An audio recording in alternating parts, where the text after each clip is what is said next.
Good morning. Welcome to the June 18th Transportation Infrastructure and Planning Subcommittee. I know Councilwoman Pastor is headed over, but we might as well get started. I'm calling the meeting to order. And can we please have the city attorney explain public comment? Yes, good morning. Thank you, Madam Chair. Members of the public may speak for up to 2 minutes to comment on agenda items to be discussed. Comments must be related to the agenda item and the action being considered by the subcommittee. General comments that go beyond the scope of the agenda item must be made in the call to the public session at the end of the agenda. Members of the subcommittee and staff cannot discuss or comment on matters related to pending investigations, claims, or litigation. Additionally, any member of the public who appears before the subcommittee in their capacity as a lobbyist must, as required by Phoenix City Code, disclose this fact before addressing the subcommittee. The City Code requires speakers to present their comments in a respectful and courteous manner. Profane language, threats, or personal attacks on members of the public, subcommittee members, or staff are not allowed. A person who violates these rules will lose their opportunity to continue to speak. Thank you. Thank you. Next, we have our interpreter. Elsie, could you please introduce yourself? Yes, good morning. Thank you, Madam Chair. I will now address our Spanish-speaking audience. Buenos días, mi nombre es Elsie Duarte. Estaré interpretándoles a nuestra audiencia de habla hispana durante esta sesión de transportación, infraestructura y planificación. Las personas que pasen al frente para hacer su comentario podrán libremente, sin interrupciones durante el tiempo disponible. Sus comentarios serán interpretados al momento que usted termine de hablar. Gracias. Thank you, Madam Chair. Thank you. Our next item is approval of minutes. Do I have a motion? I move to approve the May 21st, 2025 meeting minutes. And I will Madam Chair, I'm sorry to interrupt. I don't believe we have a quorum yet at this point, so I don't think we've taken action yet. We have a quorum. We're only a committee of 3. Are you now a committee of 3? Sorry. Okay. When, Sorry to interrupt. When Carlos left, they didn't replace. So I think we can move forward. So all in favor say aye. Aye. Opposed? The ayes carry. Next item is State Route 85 landfill update. And Mario, if you can introduce our speakers.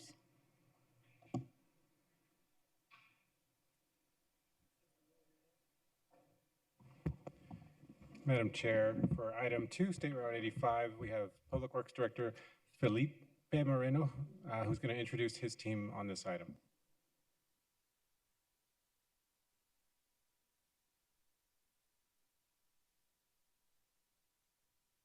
Good morning, Madam Chair, members of the subcommittee. Very happy to be here today to talk about one of our most important city assets, which is our SR85 landfill. When you think of solid waste and our solid waste utility, oftentimes we focus on our collection operation, which is our trucks and drivers out there in the community, or maybe our environmental specialists who are out there supporting our community with their various solid waste needs, or our public that might visit our transfer station to drop off their loads, or our landscapers that might utilize the transfer station to do their business. But one of the things that are often overlooked and we can't really operate a solid waste utility without is our landfill. So here with me today to discuss operational efficiencies at our landfill and innovative strategies that we've implemented at the landfill, our Assistant Public Works Director, Lori Zelda Steller, and Deputy Public Works Director over our post-collection operation, Chris Fine. I'll turn over to Lori.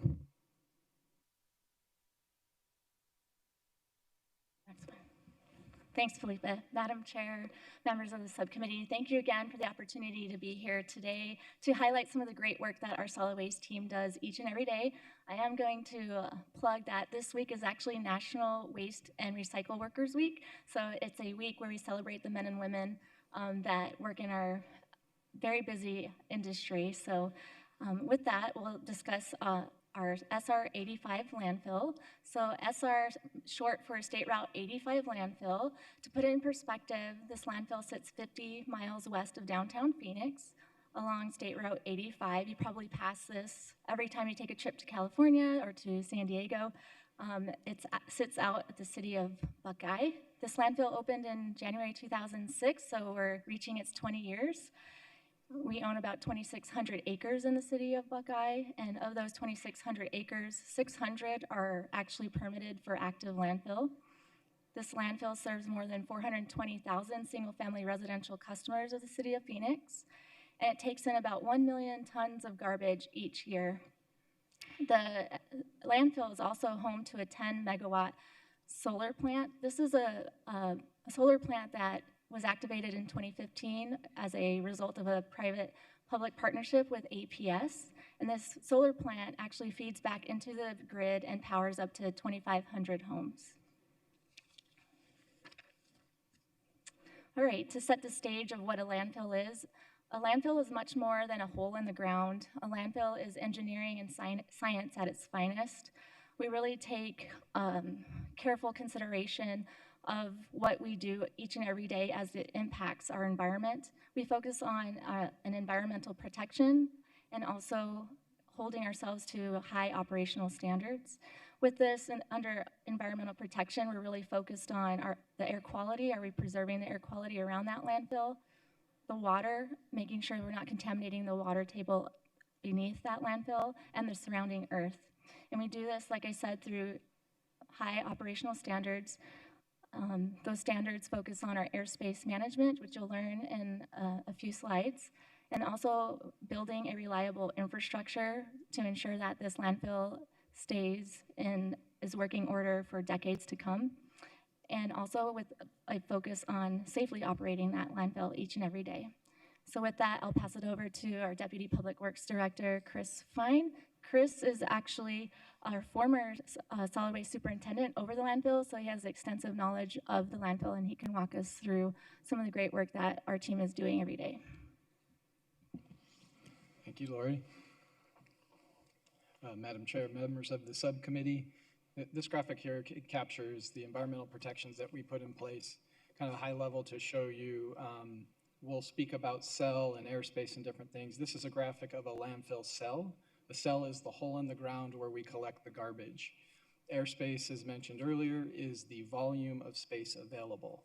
So first we'll talk about environmental protections. We'll talk about air, water, and earth, starting with air quality protection. If you look at the middle of this graphic, we have the yellow horizontal line, or excuse me, orange horizontal lines.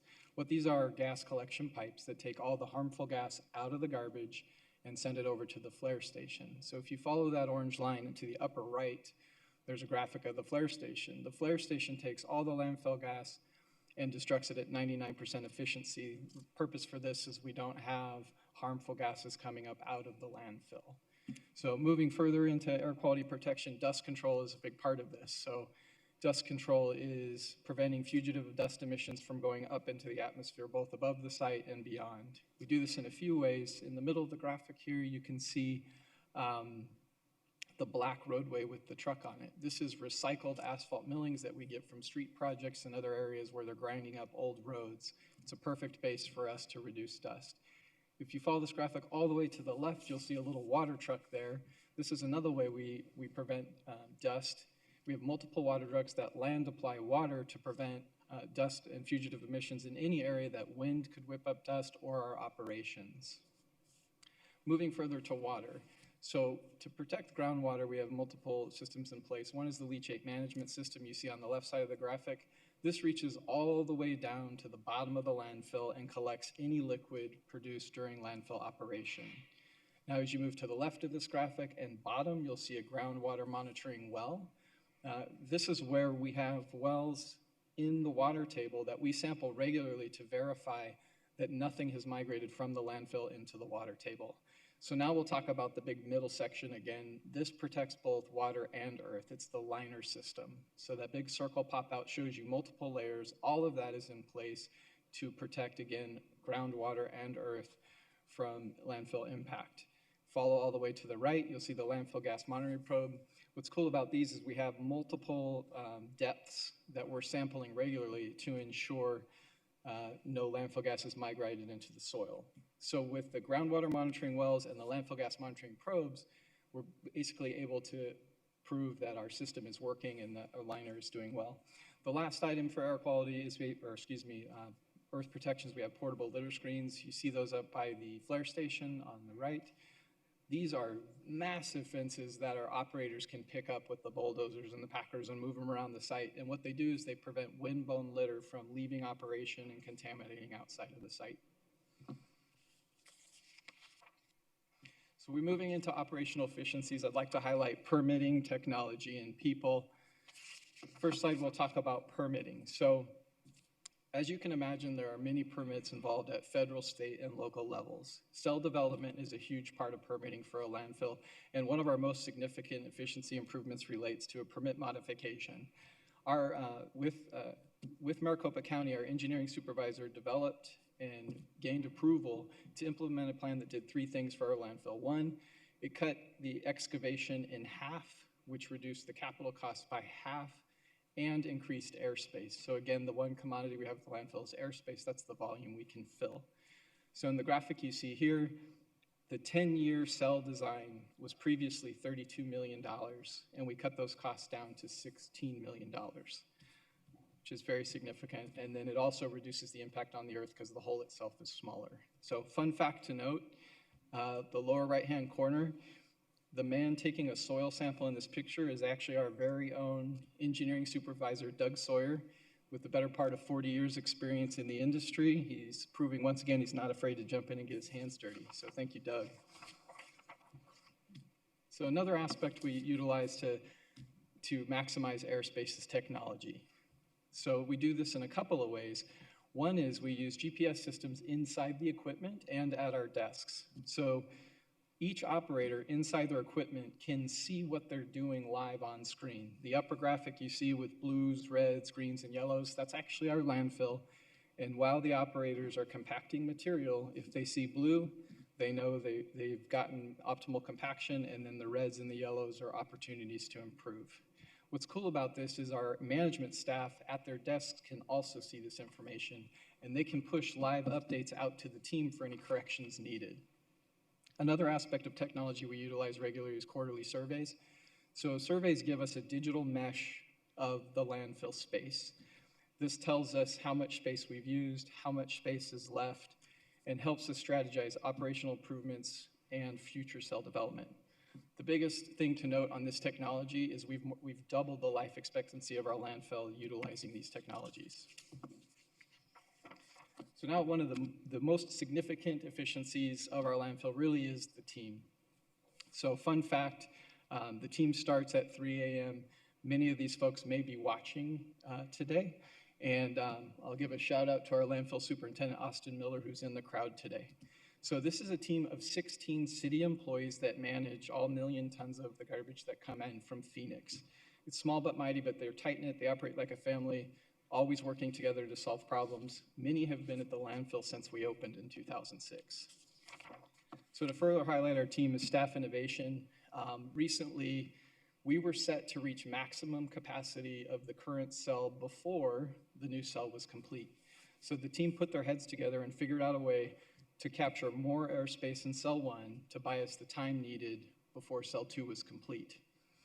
So what were the results on this? Since October, the team has found 400,000 tons of captured airspace. And I really want to put this in perspective for you all. This is 40% of the garbage we collect in a year that the team just found.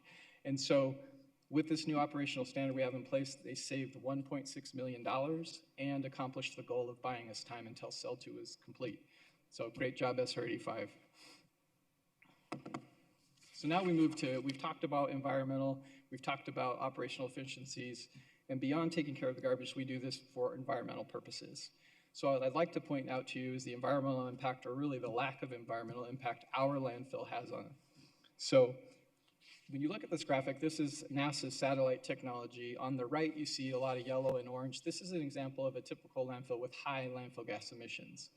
What you see on the left is our landfill in different shades of blue, which basically means non-detect. We're really proud of this fact because SR85 landfill has operated this way since it's opened. Sort of a fun story about this is we had a recent surprise inspection from Maricopa County, and normally there's one person with a clipboard. This time we had 4 with instruments, and they were like ready to go. They checked every single place that we had a landfill well, and they were kind of scratching their heads. They're like, what's going on? They couldn't find any methane. So I talked to them, and they were like, yeah, we think there's something wrong with our instruments. I'm like, no, guys, we just are that clean. They were really happy to see that and went to further explain that they had been doing these same inspections across the valley and were finding high levels of methane, where at our landfill they were finding none. So current capital projects that we're involved in, we're finishing Cell 2 construction. We're also in the process of working with engineering teams to design the Cell 2 gas collection system. So again, we're almost done with the new hole, and now we need to be able to collect the gas. And we're also working on backup water rehabilitation. Essentially, we need water to landfill, so without these upgrades, we can't. Looking toward the future, we have several projects in place on deck. A big initiative right now is fire suppression. With the increase in lithium-ion batteries, we're seeing more landfill fires. So we're currently working with contractors and engineers to design early identification and potential landfill suppression. And then we talked about all the environmental controls throughout the year. Coming up, we'll have capping, which is basically adding a cover of engineered soil over the landfill in the closed cells.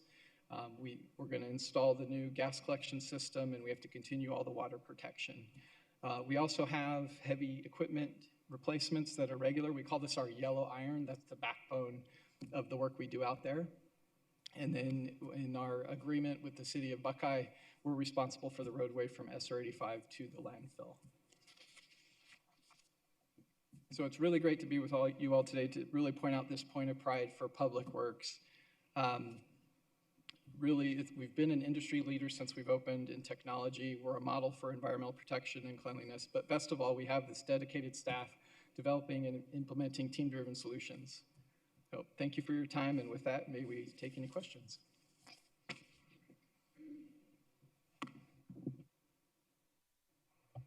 Well, thank you. And first and foremost, we should probably thank your staff. They have an awesome responsibility. I think we don't understand some of the functions of what the city does, and this really is an important function. So shout out to your great staff for that. And I'm really impressed to see Doug shoveling dirt. Let him know. Maybe you can talk a little bit about some of our other landfills and how we've redeveloped them and what we may see in the future for this particular landfill. And I drive by the one at 19th and Greenway all the time. Sure, thank you for the question, Madam Chair and members of the subcommittee. In addition to operating our one closed landfill out in the city of Buckeye, we still manage and maintain 5 closed landfills throughout the city that have been closed for many decades in some instances. And so on those landfills that are closed, we still have to manage the air quality, the ground quality, the water quality, all the things that we talked about within our open landfill. But we do that in perpetuity to ensure that we are being good stewards of the environment and not creating any harm to the future generations to come around those surrounding communities.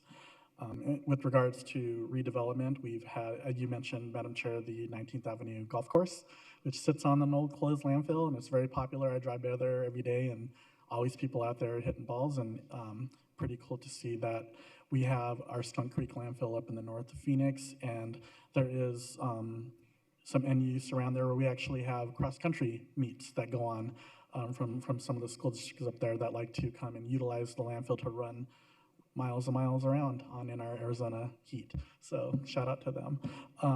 And we are looking at doing other creative ideas in our closed landfills, such as solar projects where they make sense. On our 27th Avenue closed landfill, which is where our transfer station is held, we're actually working on a solar project to put solar on the landfill cap to then power a portion of the facility. And so we are always looking for innovative and creative ways to reuse that land and make it purposeful to create a better environmental footprint to the surrounding community. Thank you. Maybe we'll have to make a trip out to the landfill. Councilwoman Pastor and I went up to the North Transfer Station once. It was pretty fascinating. It really was. Are there any questions or comments? Yes, Councilwoman? Thank you, Chair. Oh, did you? I actually want to take students up there to see the excitement and the possibilities of their future.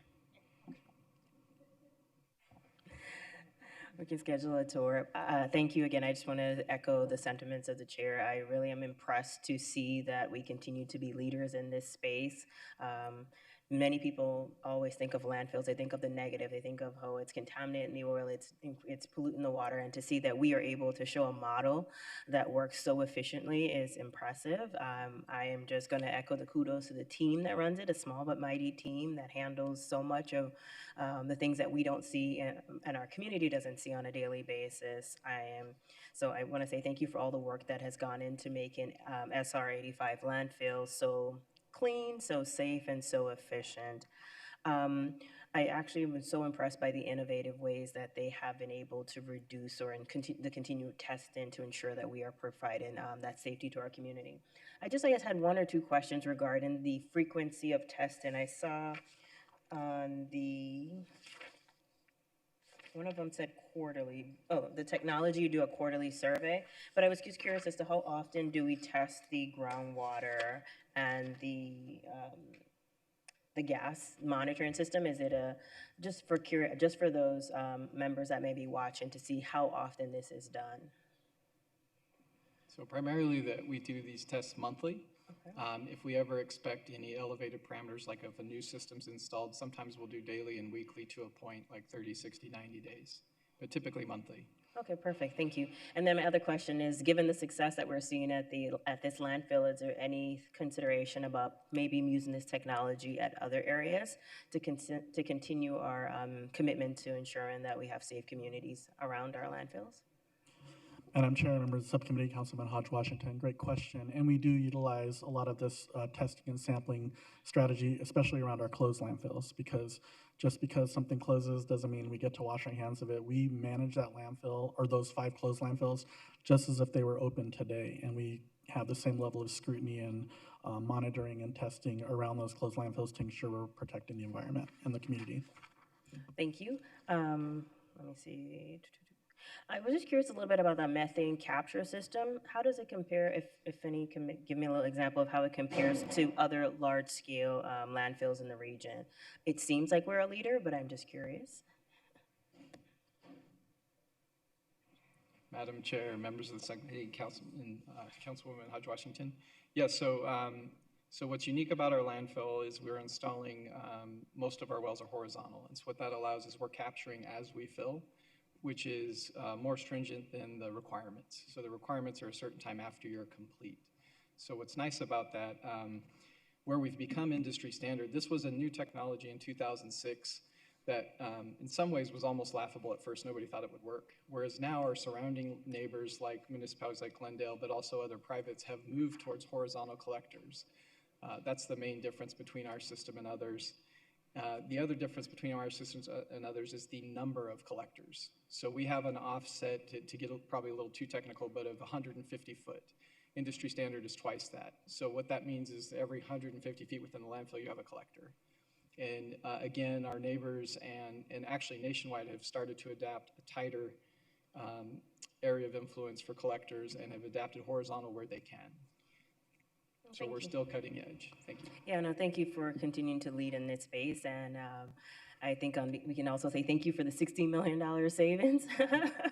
So no, I'm just very impressed and the innovation that is going into something as, and happy, what is it? I wrote it down, let's make sure I get it right. Happy National Waste and Recyclers Workers Week. Any other comments or questions?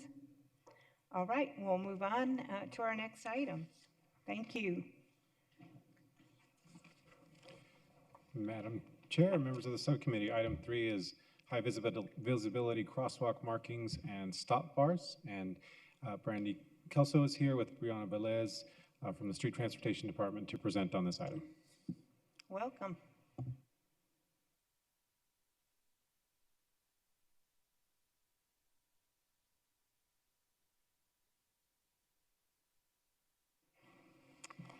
Good morning, Madam Chair and members of the subcommittee. We're excited to be here today to discuss high visibility crosswalks and stop bars. As you recall, this last May, there was a citizens petition to update the policy that we have related to this item. And that petition requested that we, one, use the required high visibility crosswalk markings at all signalized and non-signalized pedestrian crossings, and to require stop bars at all pedestrian crossings, including intersections such as hawks, stop signs, etc. So Brianna's going to take us through the technical details of this item. Good morning, Madam Chair and members of this subcommittee. The Street Transportation Department adheres to the standards, guidance, and options for pavement markings found in the latest edition of the Manual of Uniform Traffic Control Devices, also known as the MUTCD, which is published by the Federal Highway Administration and adopted by the Arizona Department of Transportation. Crosswalk markings are classified as either transverse or high visibility. Transverse crosswalk markings consist of two transverse lines. High visibility markings consist of longitudinal lines parallel to the traffic flow with or without transverse lines. The three types shown on the slide are the longitudinal bar, also known as continental, ladder, as well as the bar pair. Streets uses both the transverse and ladder style pattern for crosswalk markings in the city of Phoenix. FHWA has recommended that high visibility crosswalk markings should be considered for all mid-block pedestrian crossing and intersections not controlled by a traffic signal or stop sign. So I want to share some pictures of crosswalks on our three types of roadways.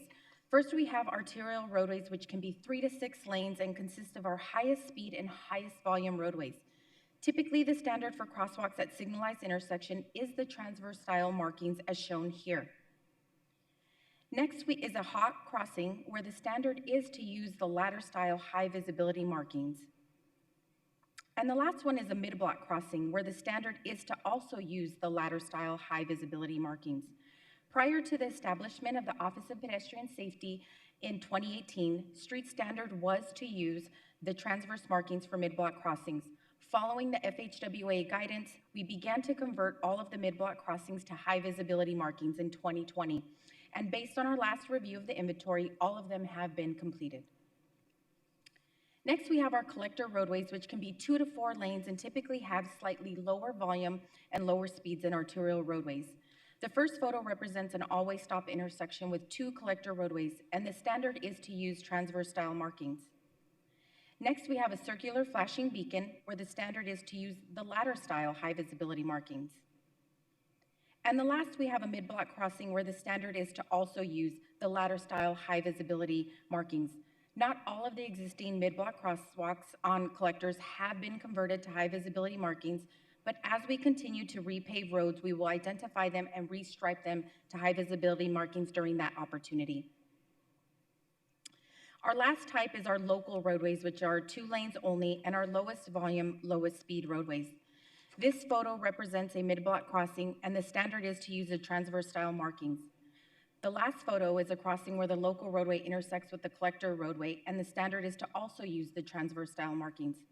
I will note that all existing and new crosswalks are evaluated by our engineers, and based on that evaluation, high visibility markings could be implemented where the typical standard is transverse style. So a stop bar, also known as a stop line, is a wide solid white line that runs perpendicular to the road at intersections, showing where vehicles are required to stop associated with a stop sign or a traffic signal.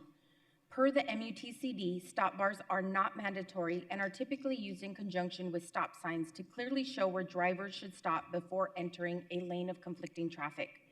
If there is no stop bar, but there is a marked crosswalk, drivers must stop their vehicle before the marked crosswalk. Brianna, I think we have a question from Councilwoman Pastor.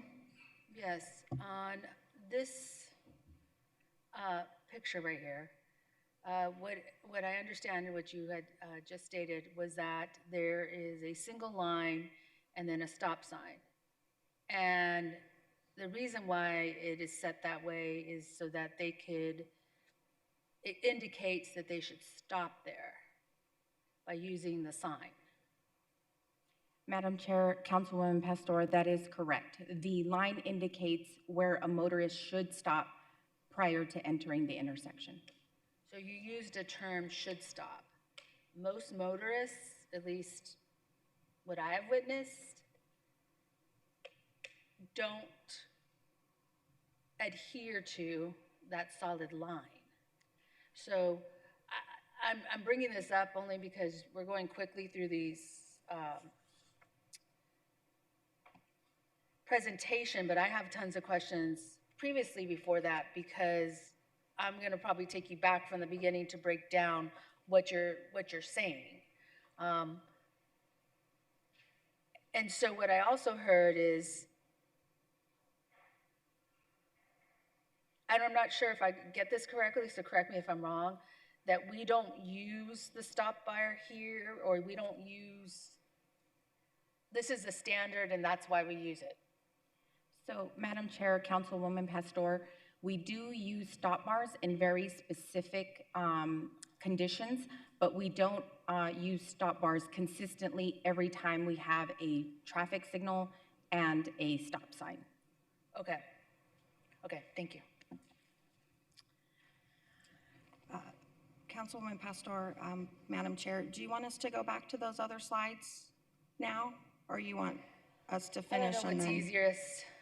I mean, you can continue and I'll just take you back and break it down. Okay, Thank you. that's great.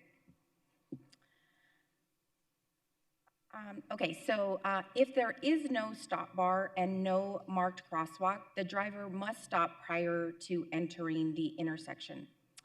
So in looking at stop bar placement, the stop bars may be very beneficial in areas where there are visual obstructions, where conditions require undesirable stop sign placement, at signalized intersections lacking marked crosswalks, at multi-way stop controlled intersections without marked crosswalks, in locations where additional space is needed to accommodate turning vehicles, at hot crossing, as well as at signalized intersections where there's a high volume of pedestrians or frequent pedestrian-related collisions. So historically, stop bars have not been installed at intersections in Phoenix unless one of these conditions I mentioned is present and based on engineering judgment. Past experience in Phoenix has shown that in most cases, the installation of stop bars has minimal to no safety benefit. Based on research, there are very few studies that have been done to determine the safety effects of stop lines at stop-controlled intersections. So we thought it was important to provide pavement marking information for other local cities across the valley, and we really focused on cities that operate and maintain a minimum of 100 traffic signals, which is shown in the first column. In looking at the use of high visibility markings at all signalized intersections, there were no cities that currently have this as their standard. When comparing the use of stop bars at all signalized intersections, Phoenix and Scottsdale are the only cities that do not have this as their standard. But I do want to note that because most of the cities use stop bars at signalized intersections, their crosswalk widths are typically 10 feet wide versus the standard width in the city of Phoenix for crosswalks is 15 feet wide. The last column shows that none of the cities also don't use stop bars at all stop-controlled intersections and is determined on a case-by-case basis. So now I wanted to discuss what the installation costs look like here in Phoenix. So we currently have 1,200 signalized intersections and approximately 100,000 intersections with stop signs. So in today's cost, to convert one transverse crosswalk to a high visibility crosswalk is approximately $3,000 to $6,000 depending on the width of the roadway. And the cost to add one stop bar is approximately $1,000. If you take one signalized intersection on a 6-lane roadway and converted all 4 legs to high visibility crosswalks and added stop bars, the cost would be approximately $28,000. If you multiply that cost by 1,200 signalized intersections, that would be approximately $33.6 million.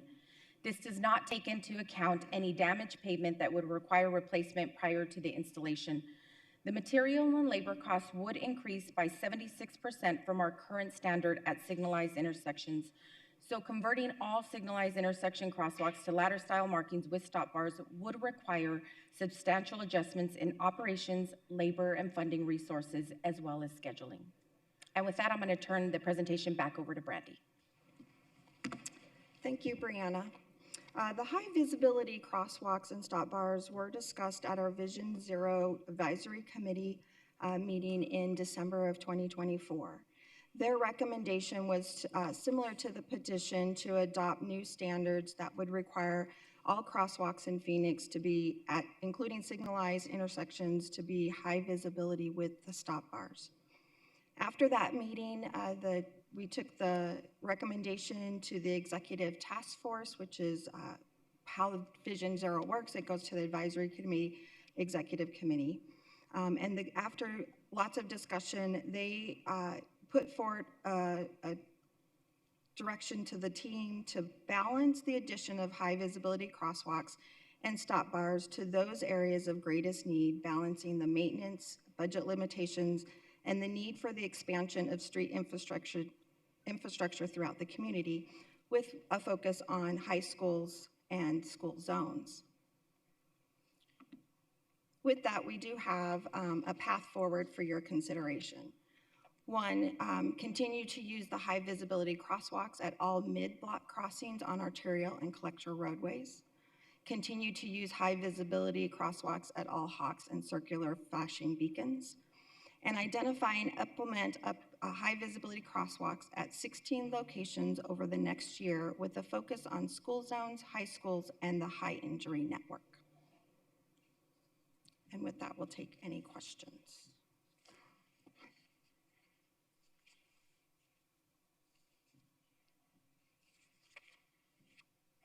Thank you.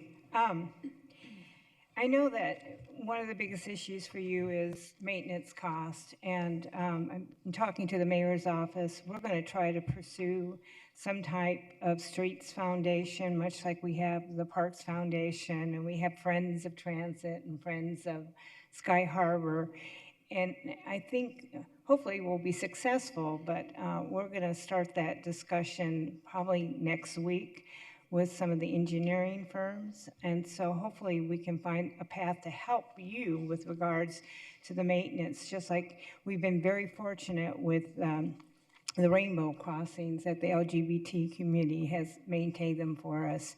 So hopefully that will be a help to the streets department. I know funding is always a challenge. I know we have made some applications for Vision Zero grants, and we haven't been as successful as we would like to be, but I know you'll continue to pursue those as well. We have 3 speakers. Do you want me to take the speakers first, or do you have, okay, let's start with the speakers then. Ed Hermes, welcome. And I believe you're the chair of Vision Zero. Yes, please, we need you by the microphone. Thank you. Thank you, Councilwoman Stark, members of the committee, Councilwoman Pastor, Councilwoman Hodge Washington. My name is Ed Hermes. I am the chair of the Vision Zero Street Safety Committee and honored to be here today to talk about this important issue. I'm here as the chair. This is an issue that we've taken up as a committee on several occasions, culminating in December 11th, 2024, where we passed a resolution, I believe unanimously, to ask the city to upgrade its standards to do high visibility crosswalks as well as stop bars. We appreciate as a committee our focus to implement your vision as a city council to eliminate all traffic deaths. That is a tall order, and unfortunately we've been moving in the wrong direction on traffic deaths and crashes as the city of Phoenix, even worse than nationally. 65% of fatal crashes involve a person on a bike or walking or on a motorcycle being struck by a car. 40% of all serious injuries and deaths occur at a signalized intersection. We have to make changes in order to turn this around. We have to make changes in order to save lives. As you saw earlier, most every other city in the valley has implemented stop bars. Why are they doing this? Well, the U.S. Department of Transportation did a study that found that high visibility crosswalks can reduce pedestrian crashes up to 42%, and stop markings can, quote, reduce pedestrian crashes up to 25%.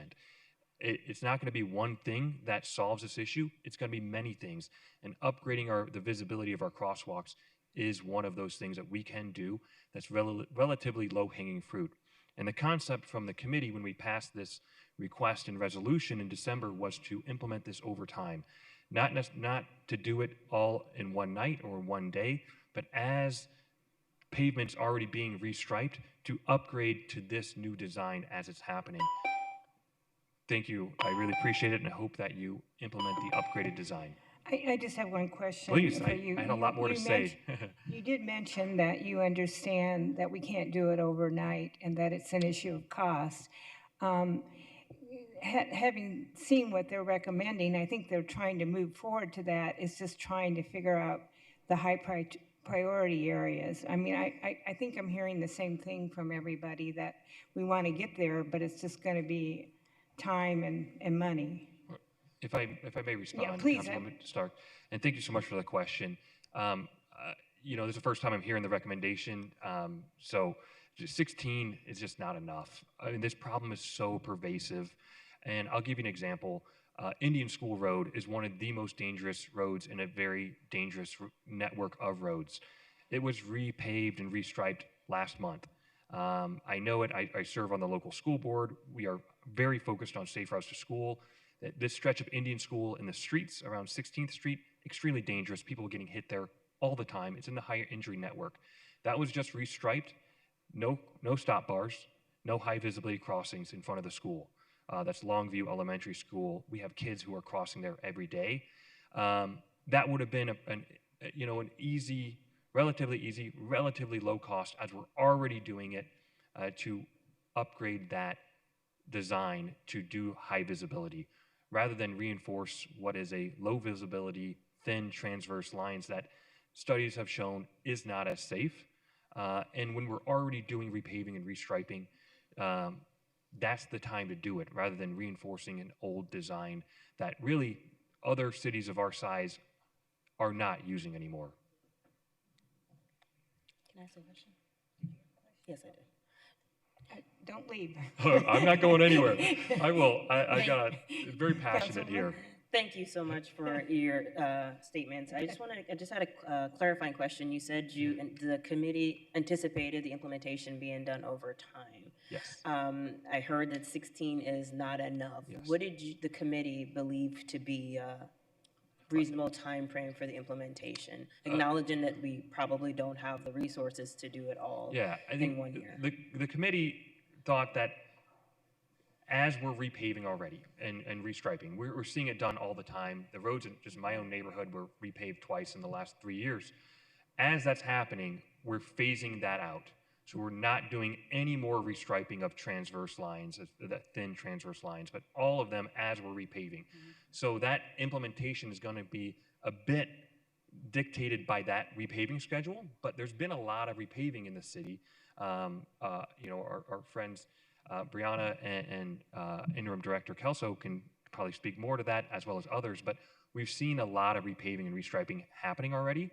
So the hope was, just as we are already doing that, we're phasing out the old design that's low visibility. And then, as that's happening, yes, there might be some ones that were recently repaved. I'm thinking of the one I mentioned on Indian School. McDowell Road's another one that was recently restriped, that has pieces in the high injury network, that we're going to have to go back and do those. But if we're phasing them out now, rather than doubling down on an old design that's low visibility, we're going to have less to fix later on down the road. So, we of course want to do it as quickly as possible. As a committee, and this council has said we're going to dedicate $10 million a year towards Vision Zero. I think some of that money would be appropriate for something like this as well.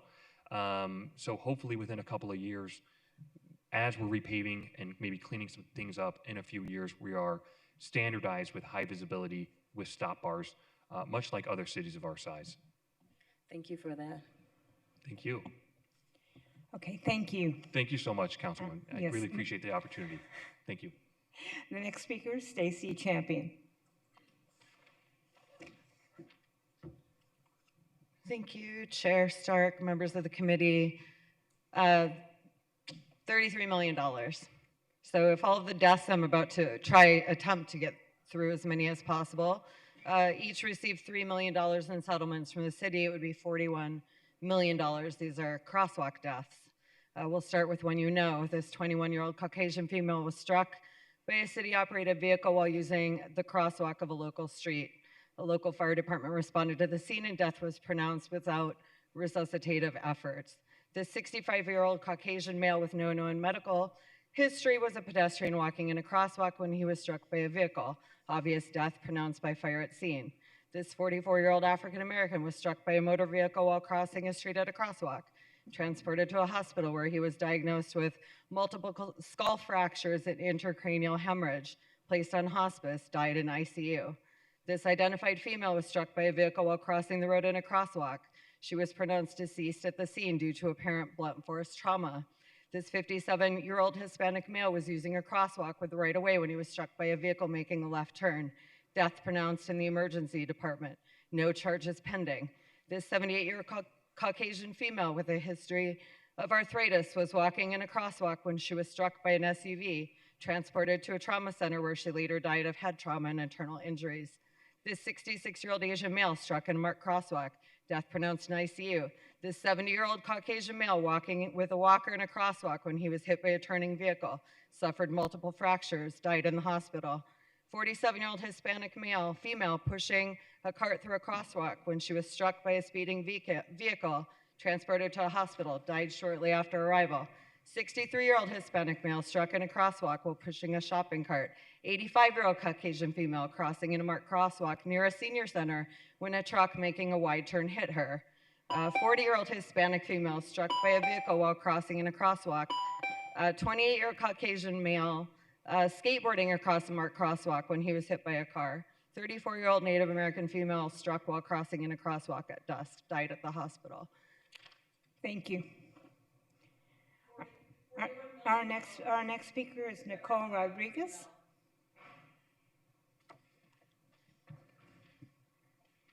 Thank you, Councilwoman Stark. Nicole Rodriguez, and this is my citizen petition. I am very excited about this, and I'm not entirely in agreement with what we heard today in the presentation with the Streets Department, and I do agree with Ed Hermes, the chair of Vision Zero, that it's not even a bold or aggressive outlay that we need. We should have had this years ago with our implementation of high visibility crosswalks. This is nothing new.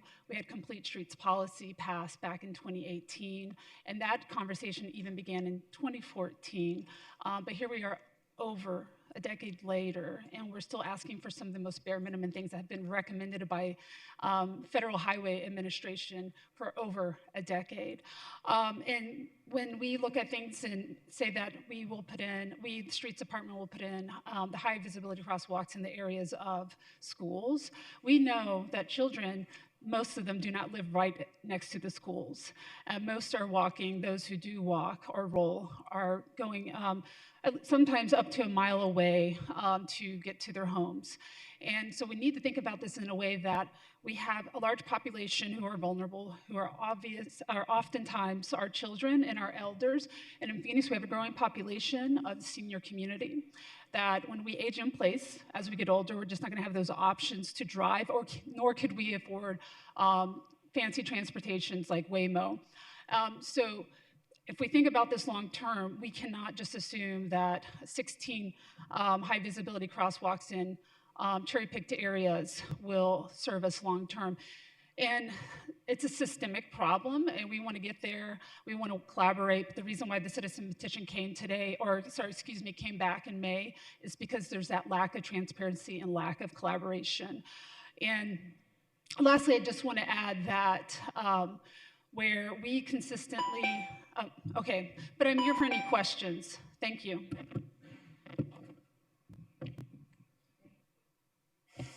Thank you. So I think Councilwoman Pastor, you had some questions on some of the slides, so we'll turn it to you. Go ahead, Hodge Washington. I'm trying to formulate my thoughts. Thank you. I'm going to jump around a little bit on my questions just because I have some notes here I want to make sure I get some answers to. Thank you for the presentation and for the information. I want to go to slide number 5, the collector roadways slide, where you talked about the mid-block crossings. You said not all have been converted, but I don't know what that percentage looks like. Do we have 50% left? Do we have 70%? If you can give us some level of clarity on that, would be helpful. Madam Chair, Councilwoman Hodge Washington, I don't have an exact amount. If I were to think about as we've continued to repave more and more roads, my assumption would be that we've probably converted maybe 30% of them, and so we still have a significant number on the collector system that need to be converted and will be done as we repave. In addition to as we install new ones, because we continue to install new crosswalks throughout the city, those automatically will get installed as high visibility markings. Okay. So, let me not jump around, let me go in order. My next question was just based on slide number 8. It seems we say stop bars may be beneficial for placement. We make an assessment. Can you talk me through a little bit about how this determination is made, where this is kind of guided from in policy perspective? Yes, Madam Chair, Councilwoman Hodge Washington. So when we are looking at repaving a roadway, and so we're looking at existing striping, or we are looking at installing a new one, our traffic engineers will evaluate.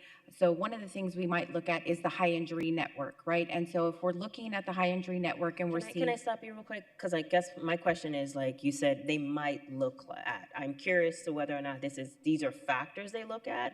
Everyone is applying the same system, or is it more discretionary based on who is reviewing at that time? I think that's where one of my questions are. So I apologize for cutting you off, but if you can address that as well.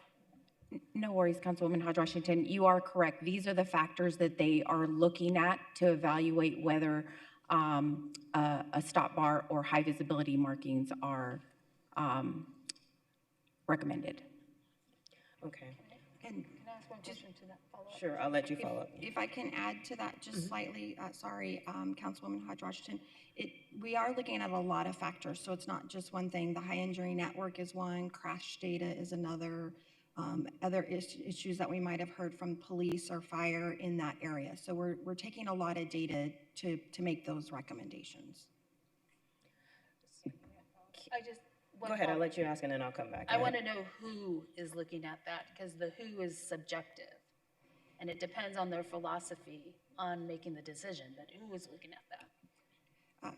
Councilwoman Pastor, members of the committee, they're transportation engineer 3s in the water department, or in the streets department, sorry. Had to get it in there at least once today. Does that answer your question? Okay. In this, it feels like the decision is very discretionary. And what I'm hearing is I think there probably needs to be something that is a little bit more objective. So if, for example, I'm gonna make it up, say if there has been a high injury network score of whatever within the vicinity, we have no hot crossing, you kind of add these factors, like this weighs in favor of actually putting a stop bar. Like there should be something that gives a level of clarity and expectations for not only the public, but also for when it comes to development community, as well as everyone to understand this is when a stop bar should be required. And then I don't know if you want to respond to that. Councilman Hodge Washington, members of the committee, yeah, I'm happy to work with the team to develop what that scoring sheet would look like, similar to what we do with our warrant process, that would assign points or some other check boxes or something, and we're happy to share that. And I think it should be not just I think the team should include some of our advisory committees as well in making those determinations, because I don't want any committee to feel like their input is not being received by the department which they're supposed to be advising. My next question goes to slide number 9. We share and look at valley cities, but I question, I mean, we are the 5th largest city in the nation, and I don't necessarily know if it's fair to compare our traffic and our streets and our usage when it comes to the size to some smaller cities. Have we looked at larger cities to see what their policies are for pavement marking? Because I didn't see that on here, and I just don't know if there's something that caused you to remove them from the analysis. Councilwoman Hodge Washington, members of the committee, this was brand new data. We actually called every single one of the cities on here to make sure we had the latest and greatest, but we're happy to go back to those larger cities, as you mentioned. We just didn't, between the petition time and now, had the opportunity to go to those cities and actually ask them what their policies are. But we're happy to do that and And I provide think that is information. helpful. I think that would be very helpful because as we saw in the preceding presentation, Phoenix tends to be the leader in the region, so many people follow what we are doing.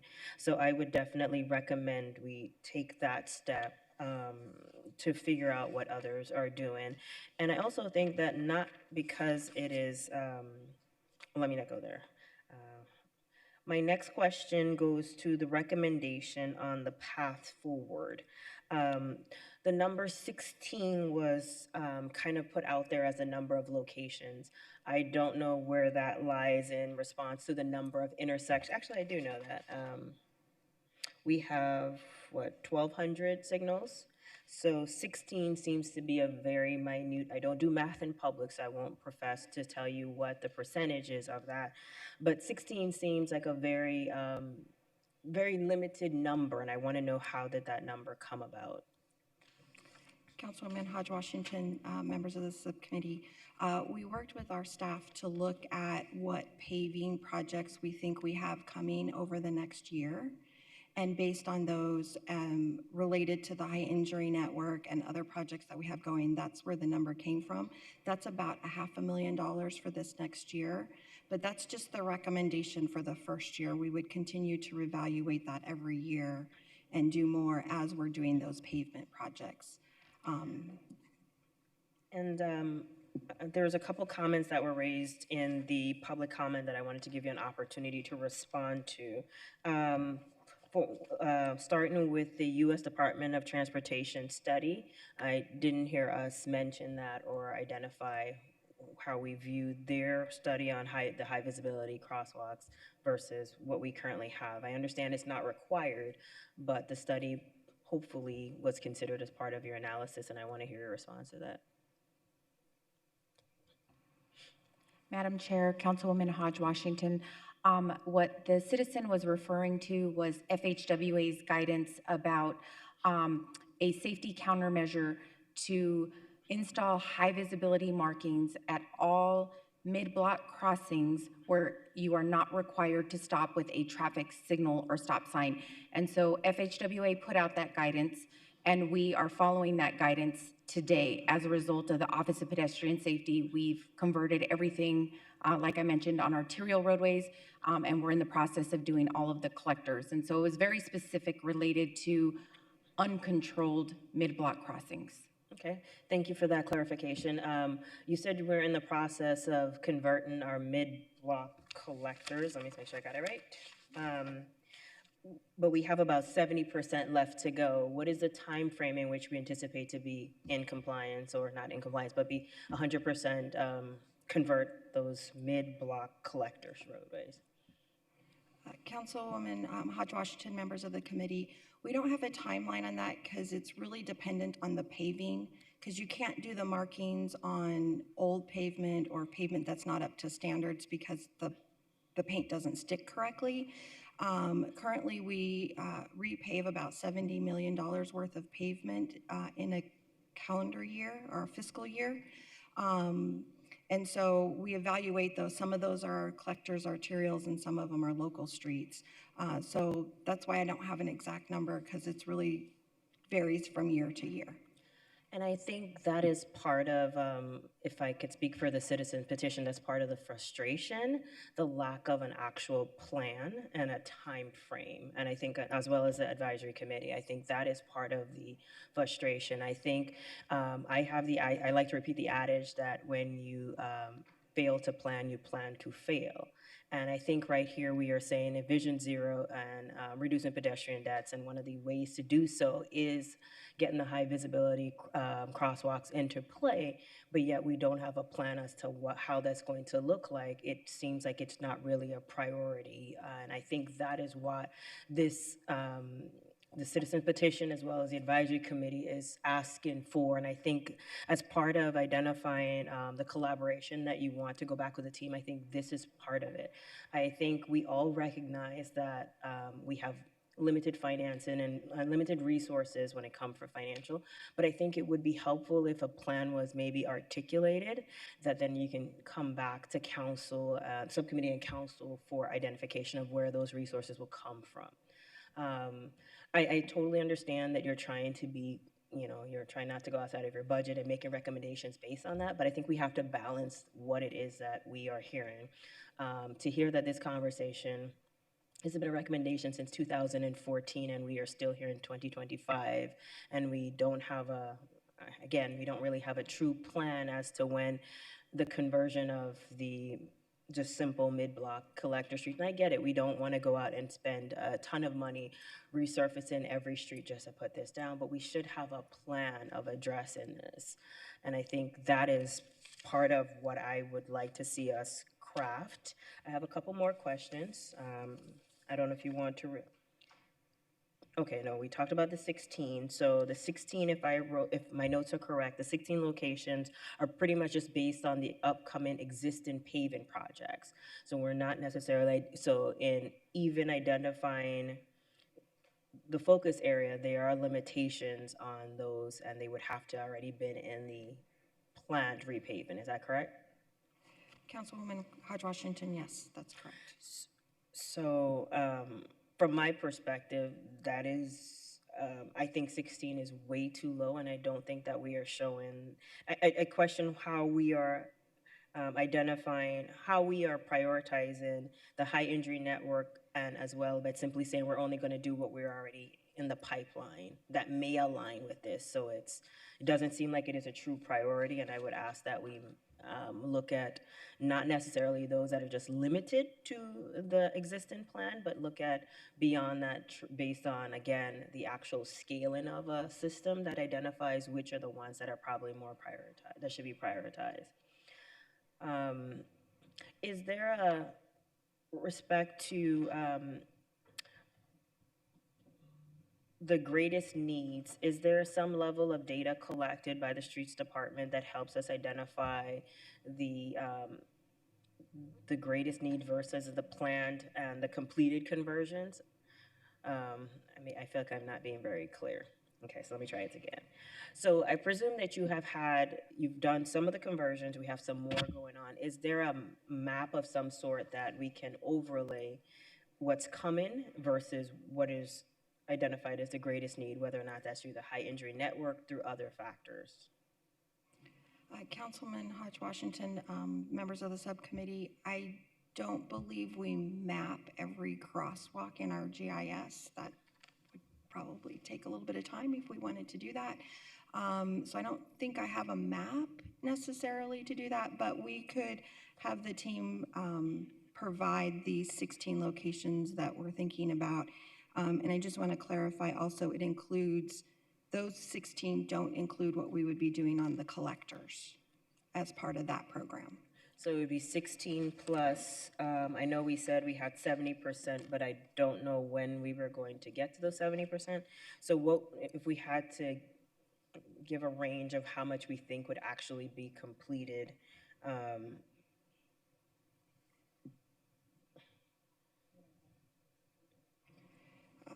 Councilwoman Hodge Washington, I don't have that number for you right now, but I'm happy to go back to the team and figure out for this next year what collector streets are being paved and get that number for you.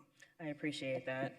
And then my next question would be, are we tracking data for our pedestrian collision trends to help us identify where these high visibility crosswalks would be needed? And how does that influence, like, again, it goes back to my first question, one of my earlier questions regarding the actual, like, maybe a scale of how we identify where they go, where they are needed. Because I would presume in probably more denser areas where we have higher density, more pedestrian walkways, we may have a greater need for those.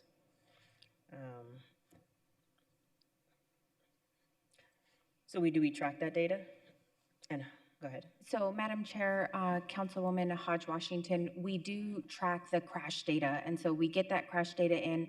We do have staff on our roadway safety action plan team, as well as our Office of Pedestrian Safety, who are closely monitoring that data to identify if there are opportunities for improvement. And so when we think about high visibility markings, this is just one of the tools in the toolbox.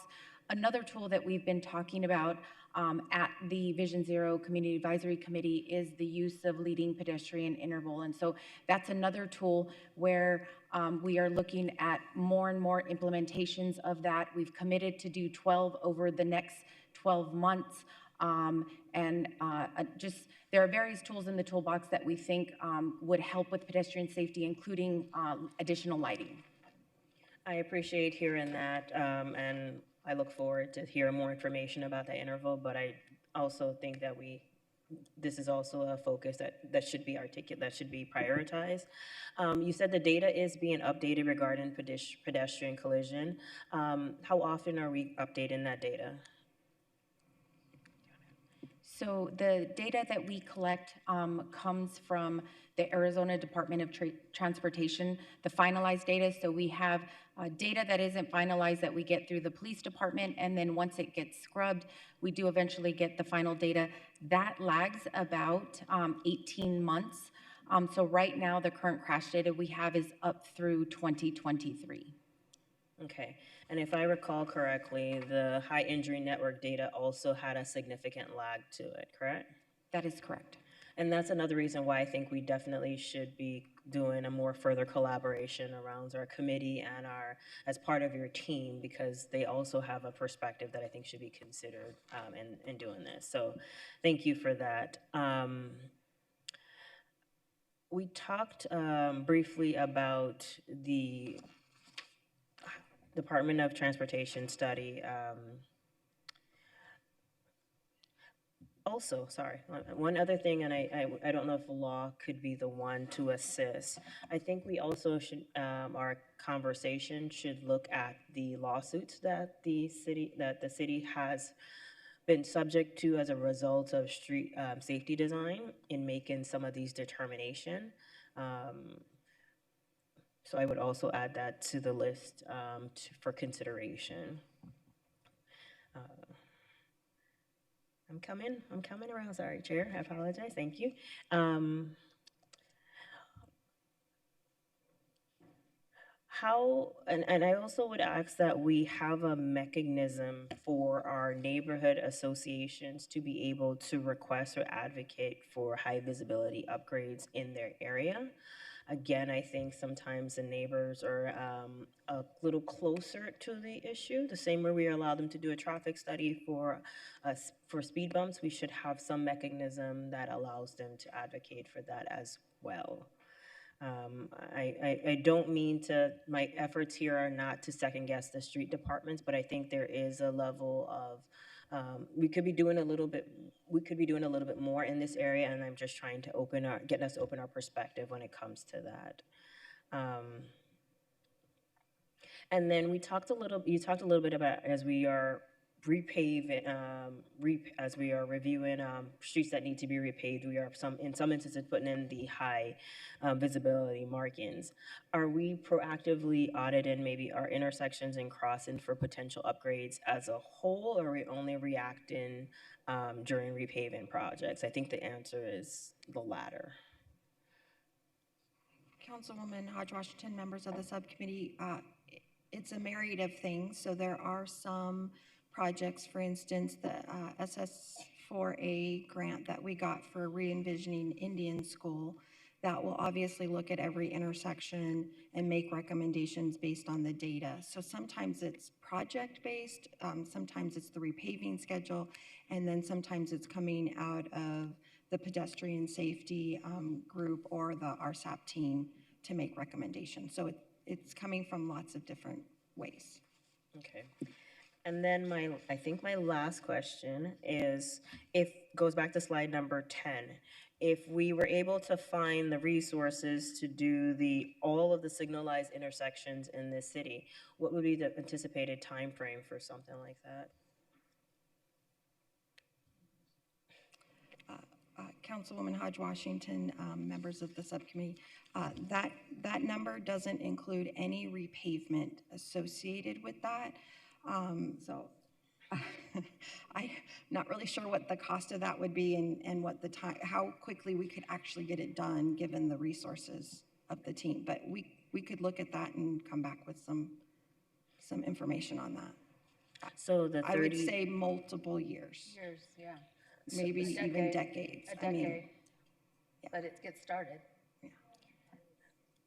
So, but the 33.6 million estimated here does not include, is not actually a true number because it does not include the repaving costs.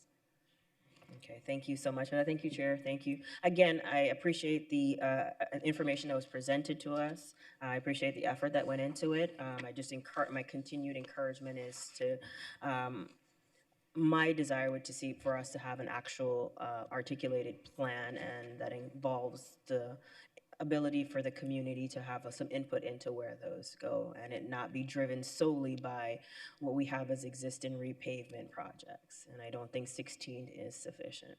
Thank you. Thank you, Chair. Thank you. And just to follow up on the whole issue repavement, you generally want to put in the stop bars or the visibility after you've paved because it lasts longer, or can you kind of explain why you use the repaving kind of as a tool to? Yeah, Madam Chair, members of the subcommittee, the material we use when we do crosswalks is referred to as thermoplastic. So it's actually not paint. And the thermoplastic will not adhere to damaged pavement, Right. And it will actually damage the machine. It's called a handliner. It will damage the machine that we use. And so it has to be on fairly a good condition pavement in order for the installation to adhere. Right, I just wanted to hear that again. I think that I do agree that perhaps as we look at this, maybe in a form of a motion, we talk about having a better plan that includes a scoring sheet that helps us prioritize where we're placing these, and that the plan would be crafted and reviewed by our advisory boards, not only Vision Zero, but I think CTC. So, Councilwoman Pastor, I believe you have some questions. Thank you. As one of the oldest sitting on the council, not by age, but by years of service, I'm just going to give a little history. And I can't remember the exact year, but Councilman Valenzuela was sitting with me when the council chose to kill light rail to the west side. And that decision was made because they wanted to repave the roads and to put the money into streets. So millions and millions of dollars went into streets to do this. We're here today because there's a committee that we asked to participate, which is called the Vision Zero Committee. We were asked for names for those to participate that really wanted to look at our streets and look at the deaths, pedestrians, cyclists, making it a whole community of transportation coordination. And I agree with them sometimes. When you ask citizens to participate, they're invested in our city, and you're asking citizens to give up their time, which is money, and you're asking citizens to come up with these great visions or plans or ideas in order to be able to move forward within our city and within our plan to make it happen. So there's lots of frustration because there's a lot of disconnect from Vision Zero to where we are today. And that's how the citizens petition arrived. I agree with my counterparts that it is now in front of us that we kind of drive the Vision Zero. We kind of drive how we think our cities should look like, and where we need to go. And I appreciate the pathway forward, but the pathway forward for me is very limited. And what I am hearing is mostly cost. It's not about safety, because yes, these are safe. It's about, yes, we want to protect and make sure we have no more pedestrian deaths. But at the end of the day, the root cause is the cost. Now, when the citizens petition arrived, at that point, I had a motion, and I was asked to take it back to the subcommittee. And so I agreed, I will take it back to the subcommittee because we could have a deeper dive and conversation. Well, I'm going to stick to the motion that I originally had, and I will add some pieces to it. But the motion that I would like to say is that high visibility crosswalks will be part of the repaving plan throughout the whole city. Those that are currently paved are grandfathered in until they need to be repaved. In this motion, I want a plan that is developed with a timeline, a phasing, and a cost, and that we're adhering to all the standards. In this plan and in this process, I would like to see Vision Zero Committee be able to participate in developing this plan. Now, in this plan, we will stay within our confines of our budget, of the things that we all need to do within our space of transportation. But that there is a plan and a phase-in of high visibility crosswalks. And the reason why I'm doing this is because I've been traveling a lot all over the place with my daughter and her softball tournaments. And I happened to be staying in California 2 weeks ago. And I was at Riverside, California. It's a smaller city. And I was staying in downtown, and I get up and walk the city. What did I find? High visibility crosswalks. What made me pay attention? The high visibility crosswalks. Because it was obviously in the front of my mind. I walked all over that little downtown area, and it was all over the place. What I also saw, Councilwoman Stark, where you and I agree, and I don't know the standard name, but I also saw the diagonal crosswalks, which her and I have advocated for, and we're told, we're not sure. But they work, because me having the time and sitting in that space, I was able to see the design of that area, how transportation and how they were moving people in and out, walking, riding, driving, and how it worked, and how everybody adhered really to the rules. So it does work. It's just now, how do we make it happen? And it's not going to happen overnight, so that's to my public speakers. It's not going to happen overnight. It will take over a decade. But if we don't start it, we'll never do it. And that is really where my point is and where my motion is.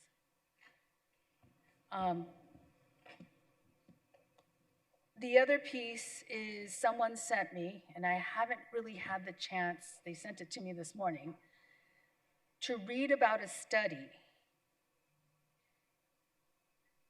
that demonstrates the safety of these crosswalks. And in that piece, I kind of just quickly read it.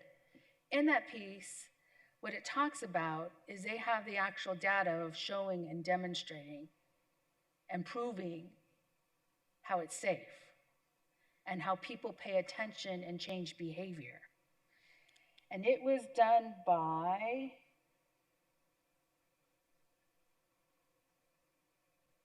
Bloomberg Philanthropies. And it's actually another space that we have talked about where I get a little pushback. And it was demonstrating how high visibility crosswalks combined with asphalt arc safety study demonstrates how people's behavior changes in this space. And that's really in all reality what we want, is people's behaviors to change and to stop and look around and be safe. So that is my motion. And we can have a dialogue about it, but I think it fits every one of our needs. And it also fits the Transportation Department's strains, and to be able to figure this out and make it happen. So thank you. Oh, okay. I think Councilwoman Hodge Washington, you have a couple thoughts to add? Yes, please. I want to clarify or just get some clarification. The high visibility crosswalk is part of the repaving plan. Isn't that already what the Streets Department is doing?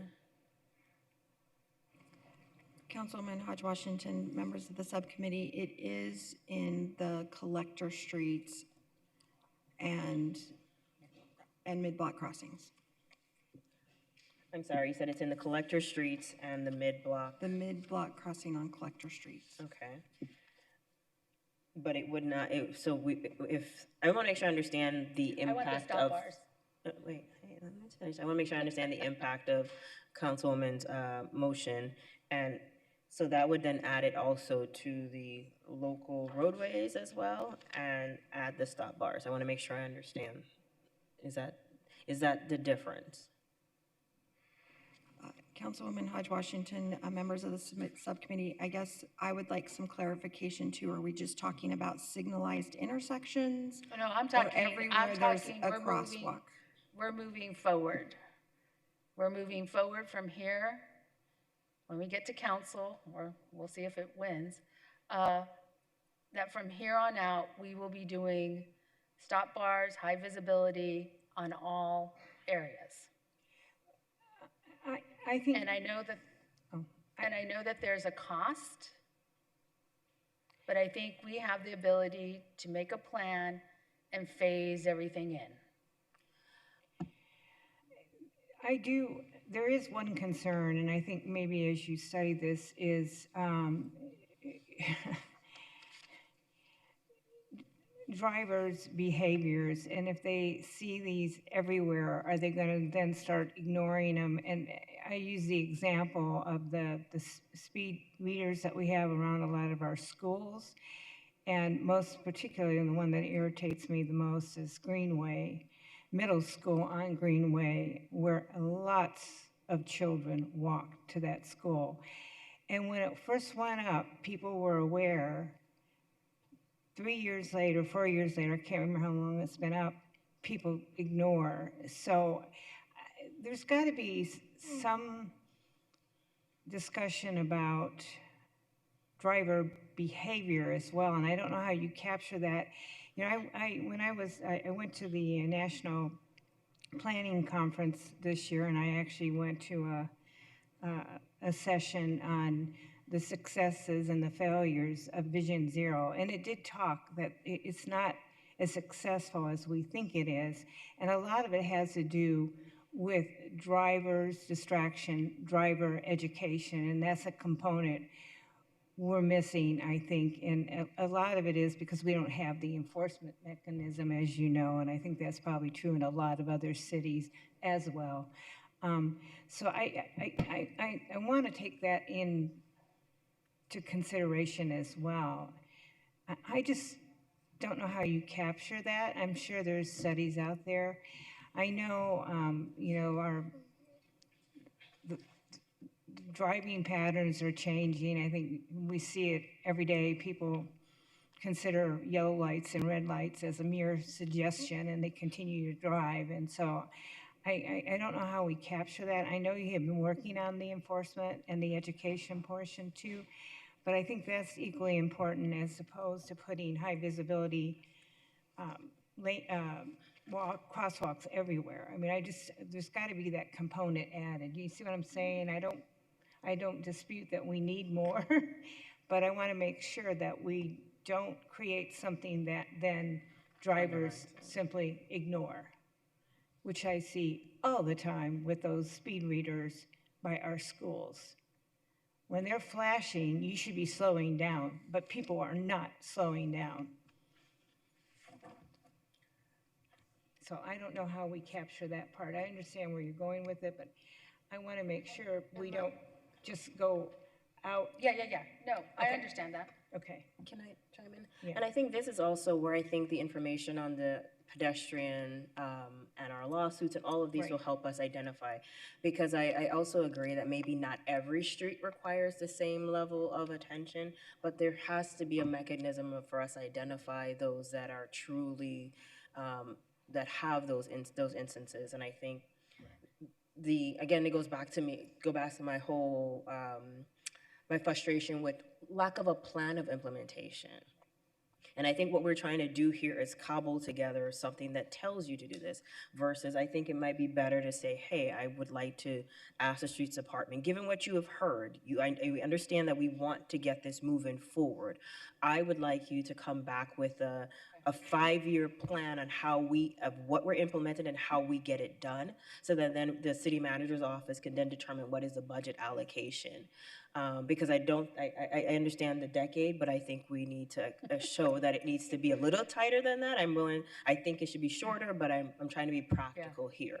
But I think we identify zones and areas in which we start, versus saying every street gets the same treatment. I don't think that's a valid use of our resources. But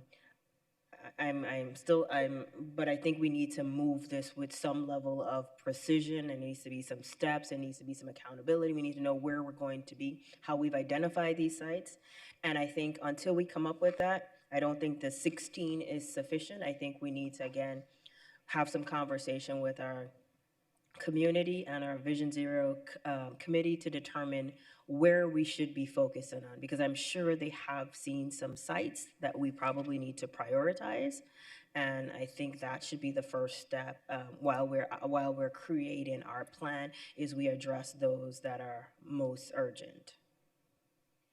So, and I also think we still need to recognize that we do this through the repavement as well, so we have to take that into account. Yeah, and I just had a curiosity question. Is there a specific reason why, as we were repaving, we weren't incorporating more of the Vision Zero recommendation, including the high visibility crosswalk markings? cost. Councilwoman Hodge Washington, members of the subcommittee, as Brianna had mentioned earlier, the engineering staff was looking at those specific areas where we were paving and making the recommendation on whether to add them or not. But if I recall correctly, it seems like it was just kind of, I hate to use the word subjective, but it was up to the discretion of the individual engineer.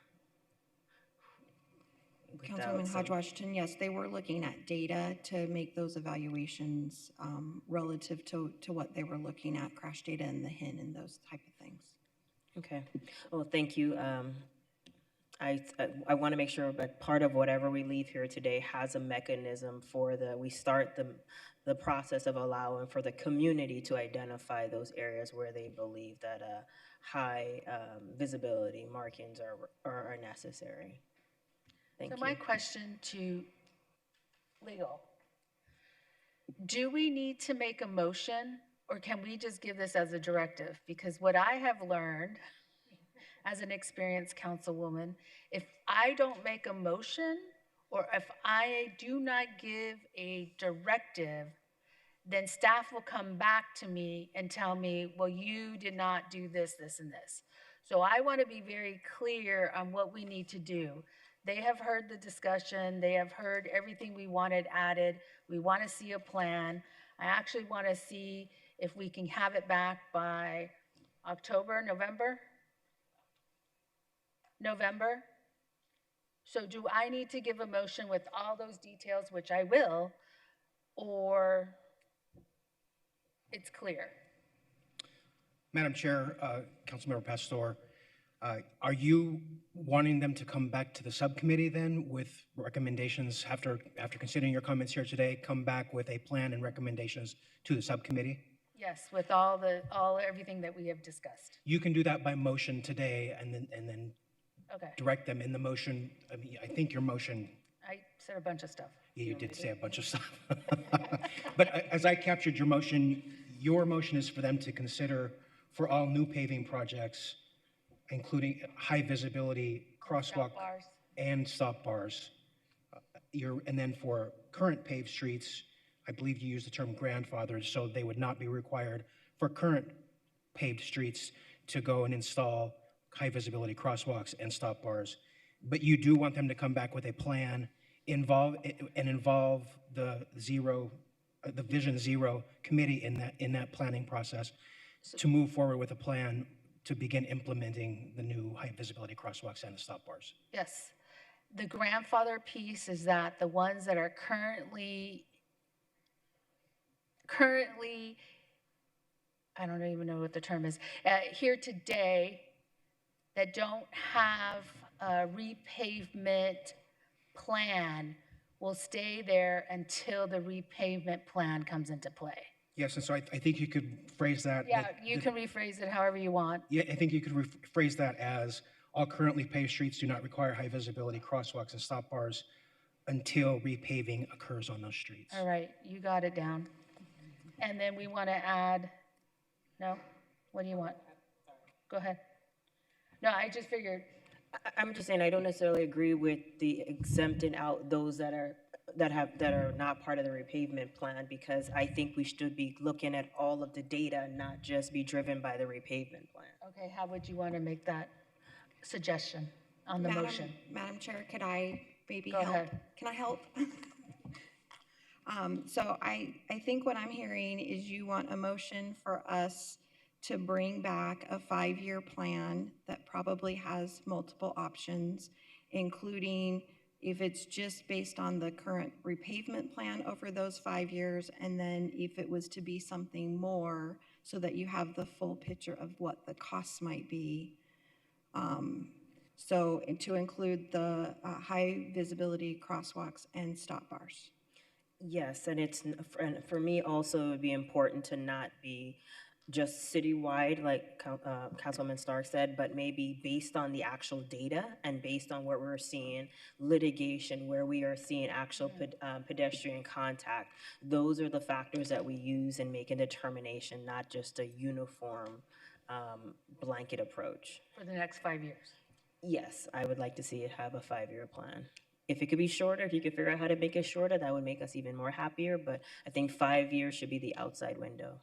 And the cost, and working with Vision Zero and the neighborhood, a process for neighborhood engagement if they feel like there needs to be high visibility or stop bar.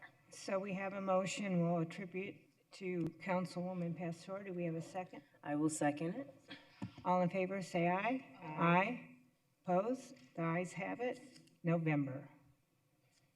I'll remember that date. It's my birthday.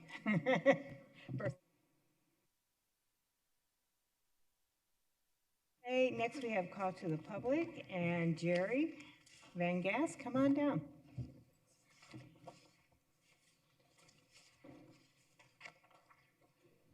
I think he gave us. I think it's still morning. You should each have a compilation of 3PI. I know this is the last meeting of this fiscal year, and we won't see you until, I guess, September.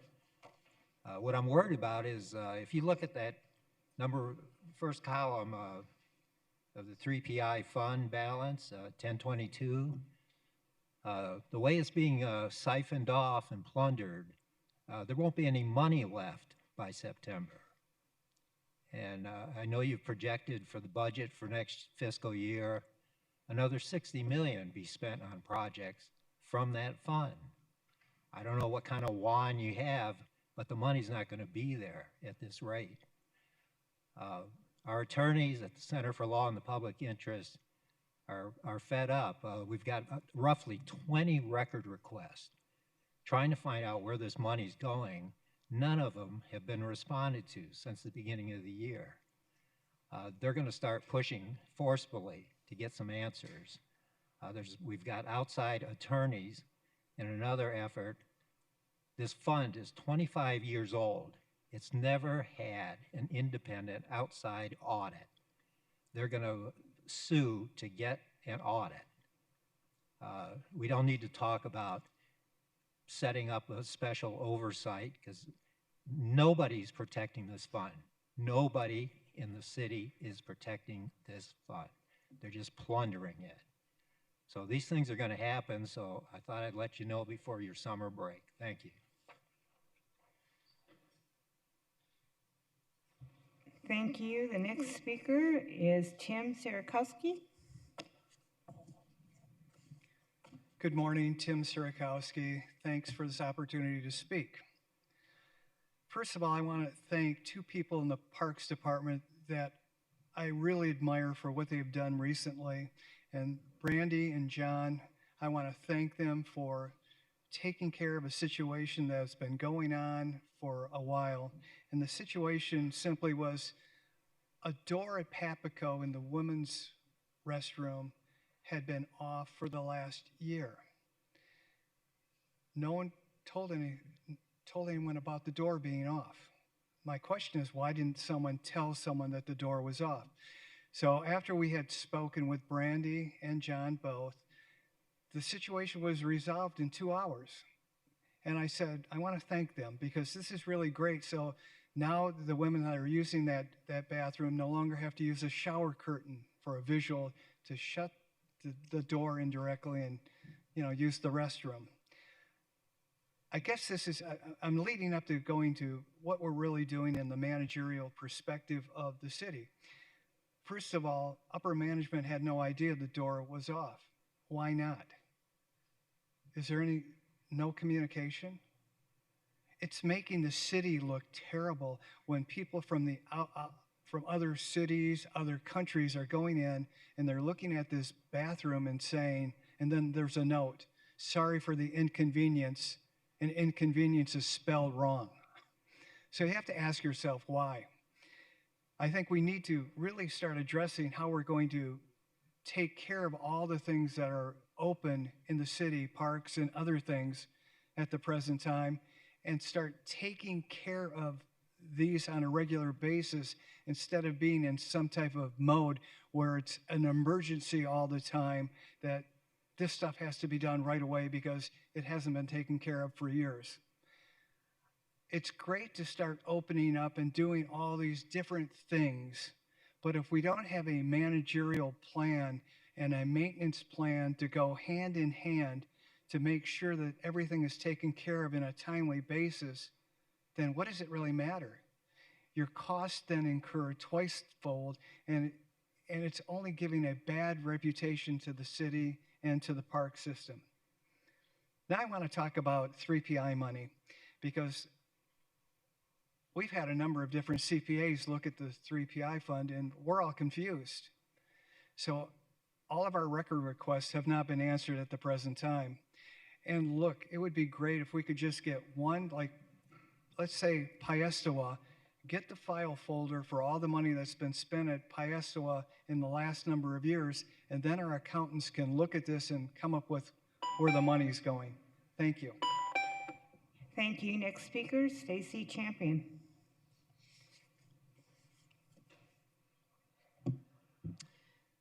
I just want to say thank you for asking really good questions. That is something that I've said before has been really long overdue, and you nailed it, Councilwoman Hodge Washington, when you said we're frustrated. I continue to get stonewalled on my public records requests with the city. I just found out in a recent public records request that I'm on some high-profile PRR list with Jeremy Thacker and a few journalists and others. We're not your enemy. Those of us who have been just really pushing for our city to be safer and more sustainable and all the things for our underserved communities to be treated more equitably. For many, many years, myself, since my daughter was a baby, she is over 18 years old now, we're not your enemy. And I think, especially within the streets department, we've seen this, we saw this with Complete Streets many years ago, and a lot of battles with community members. We see it now with Vision Zero, and those of us from the public who regularly turn up, we are treated like an enemy. And I see that come through in the few records requests that I do get, which is really fascinating. If anybody on staff has a question for me at any time, you're welcome to pick up the phone and call me rather than make assumptions or spread around screenshots of things that I'm tweeting or what have you. I find that really petty and immature. And I have a lot of data. I do research and comms and these things for a living. And I think it would behoove the city to try harder to make us your allies versus your quote unquote enemies just because we are pushing you for better accountability and for follow through on all of the many plans this city makes and then doesn't follow through on. I mean, I've been doing this for 3 mayors and multiple council people, which is ridiculous, especially given just a lot of this like really low-hanging fruit that could save lives, improve lives, and really make our city a better place. And I probably, honestly, now that my daughter is grown, I don't think I want to wait until I can't talk or can't walk anymore to walk on safe streets. So thank you. Thank you. Last speaker, Nicole Rodriguez. Thank you, Chair. I just wanted to point out a handful of things from the agenda item 3 on the high visibility crosswalks and stop bars. Stop bars and high visibility crosswalks together do have a significant impact. And thank you to Hodge Washington and Pastor for your insightful comments and very in-depth questions. I do want to mention too, there's neighborhood associations brought up as an opportunity for them to implement high visibility crosswalks. We do have block watch grants for $12K a year. I used to serve on the committee for the block watch grants, and we would like to make that part of that avenue and help them also get it streamlined. But also we have T2050 funding. T2050 funding is supposed to be allocated to things related to Vision Zero and complete streets, and millions do go towards the streets department. And you guys know, millions go to the streets department. We've had an aggressive paving plan for years and nothing has happened. But lastly, I just want to mention about if high visibility crosswalks are everywhere, and the reality is that they work based on studies. We can't just go by anecdote. And when I heard Councilwoman Stark ask that question, it's exactly what Street said at the Vision Zero Committee, and that is anecdotal. That is not based on evidence. And we know that we're also one of the leading cities for pedestrian deaths and traffic incidents. So it's going to be hard for us to look at other big cities to see what they're doing because we're right behind LA, and LA is also failing on their Vision Zero. And I love that Hodge Washington said we need to be a leader. I just want to give kudos to my Councilwoman Pastor, for being a champion and bringing students onto the Vision Zero Advisory Committee. We had to fight hard for that, and 2 directors ago, which really wasn't that long ago for Streets Department, 2 directors ago, she really had to push hard to get students on there. So now today we have students that serve on Vision Zero Committee, Advisory Committee. They're not voting members. We would like to have seen them as voting members because they represent part of the vulnerable population, because we know that 30% of the US actually cannot drive, are not eligible to drive, or they just cannot drive, and that number is growing. And I did bring some books today, but some of the data that I cite is in some of these books, but also I recommend for council the Right Away book. Urban Phoenix Project brought the author to Phoenix not too long ago. It opens up talking about Phoenix and our failures. And it brings up an incident of Duarte Rodriguez back in 2018 on 43rd Avenue, where the High Injury Network does identify we've had issues. We've had stories like this come up in the news time and time after again, and very little traction has happened. So I do want to encourage some of the content, not just the studies, but read these stories as well. Thank you for your time, and thank you for your motion as well. Thank you. I believe we have to go back to item 1. We found out even though we have 3 subcommittee members, we're actually a committee of 4. So we need you here to be for the vote. Okay. So can I get a motion on the approval of minutes? I move that we approve the meeting minutes dated May 21st, 2025. Second. I have a motion and a second. All in favor, say aye. Aye. The ayes have it. I have a question.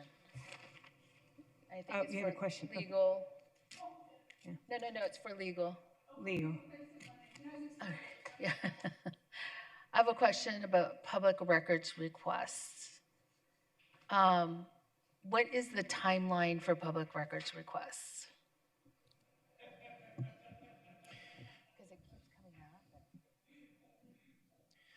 There is no set timeline by statute. It's within a reasonable time. Okay. So there's no timeline set by statute. I don't know why I thought that we set a process into play regarding public records, but that might be police records that I'm recalling. So thank you. Okay, thank you. And future tip items, are there any that you want added? I know we've added November, the 5-year plan. I would like to add a parks item, and it's the aquatics. Okay. And I wanted to talk about cancer prevention. Okay. So. All right, thank you. Adjourn.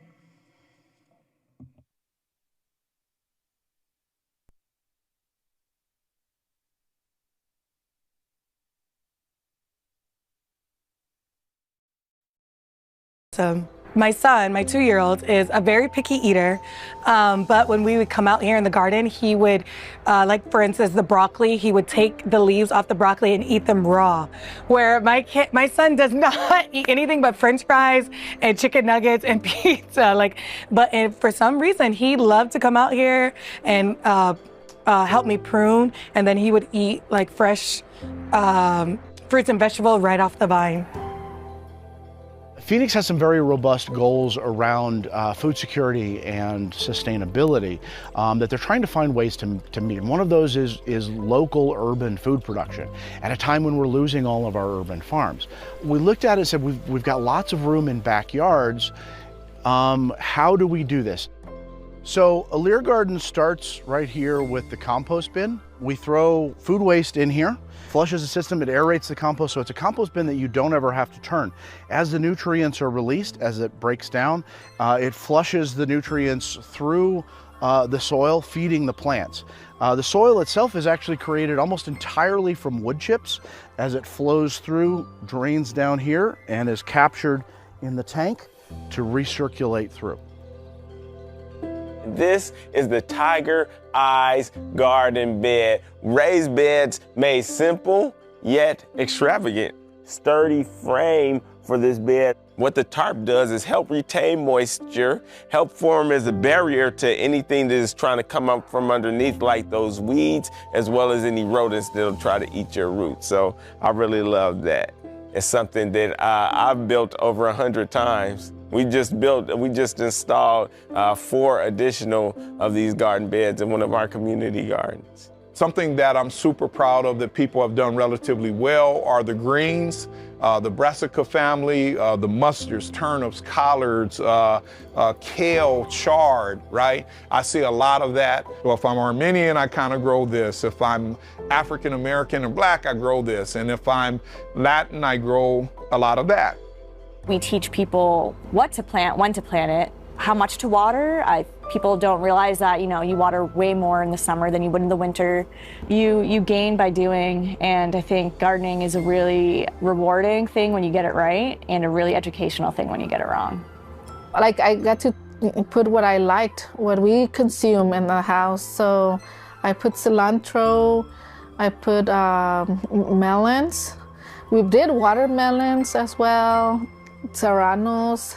So the things that we consume is what we put in our garden. We were able to make a little dinner here at a house and share with our family members, and they were very excited about it and to try the different tastes of the vegetables, and they wanted to get their gardens too. So it's a good initiation. I would like to see this everywhere of where the environment could support it. This is such a wonderful opportunity for people of all kinds to participate in. I would love to see the backyard garden program turn into the backyard farming program. Something where we build larger systems that are going to fill up some of that space and bring prosperity to the people who live in that space. That word connectivity is so important to why we do the work. So we're doing something positive. We're going to actually hop out of that Trojan horse, man, and we're going to plant the seeds of positive change. Yeah.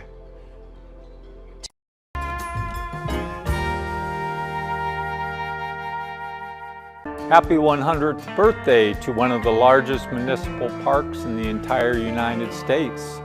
South Mountain Park began in 1924 when the city of Phoenix bought from the U.S. government 14,000 acres of land in what was called the Salt River Mountains at the time.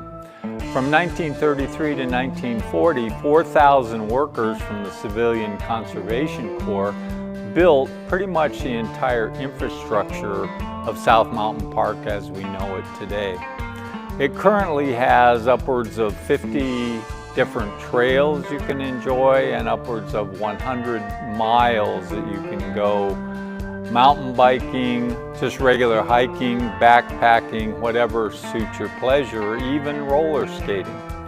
All of the different things that are available at South Mountain Park, including the thousands of Huhugam petroglyphs that are over 1,000 years old, are all different things that add up to South Mountain Park being one of the Phoenix points of pride.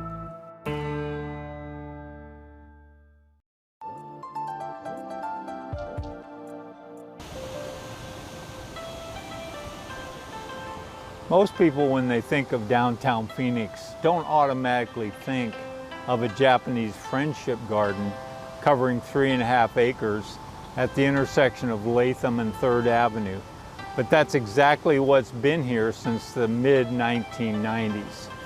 The idea of the Japanese friendship garden spawned from a sister city relationship that Phoenix has had with a town in Japan called Himeji. The garden in Japanese is known as Rohoen, the ro meaning heron, which is the symbol of Himeji, ho meaning phoenix bird, and en meaning garden. There were over 50 Japanese architects that participated in the development and construction of the garden, with the first phase opening in 1996 and the remainder opening to the public in 2002. Today, the garden offers all kinds of events for visitors.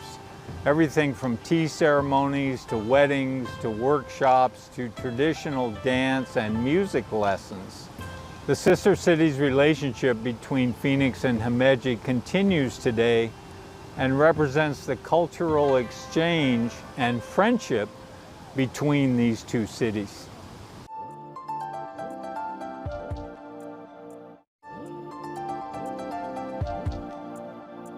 One of the most popular and longest lasting restaurants in the history of downtown Phoenix was called Singhai Chop Suey House.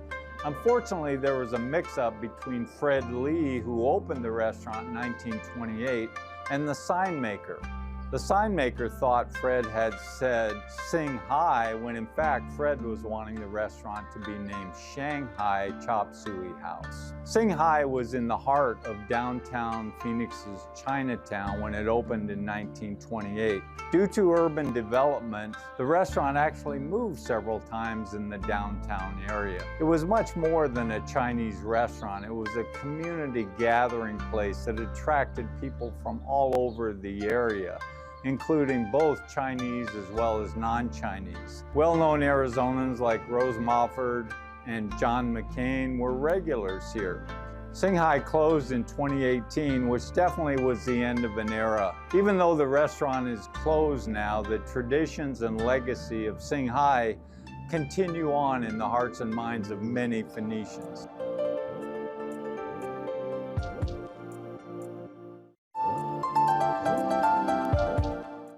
In the early 1900s, the Japanese community in Phoenix was very small, and they were treated very poorly with lots of discrimination and prejudice and just bad feelings all around towards the Japanese.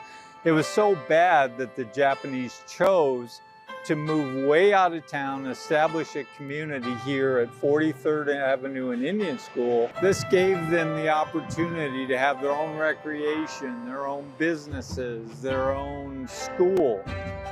So they set up a community center on 10 acres. They set up a school soon after with 230 students and 8 teachers. The Japanese Free Methodist Church was built on the northeast corner of 43rd Avenue and Indian School. And soon after, in 1935, half of the Japanese community wanted to continue their Buddhist religious traditions, so they built a Buddhist church on the southeast corner of 43rd Avenue and Indian School. For years, the Japanese were a completely separate community from Phoenix. That's no longer true and has not been true for a long time. The Japanese have played a key role in the ongoing development of our city.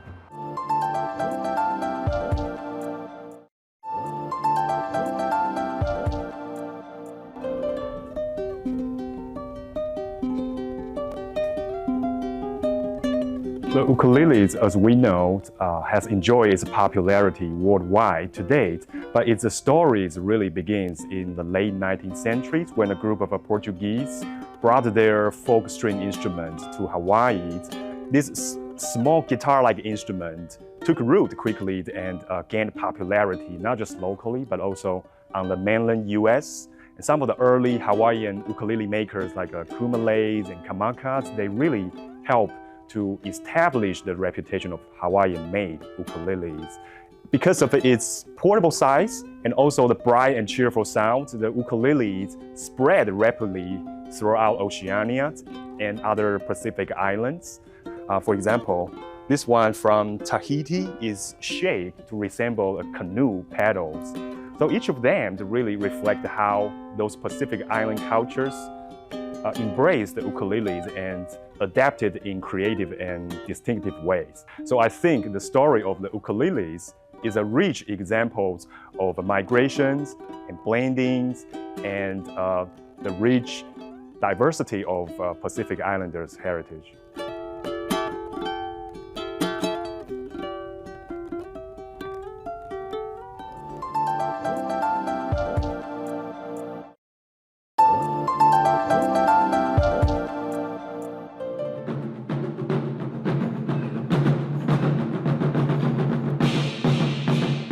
Here we are in front of the taiko exhibit in the USA-Canada galleries.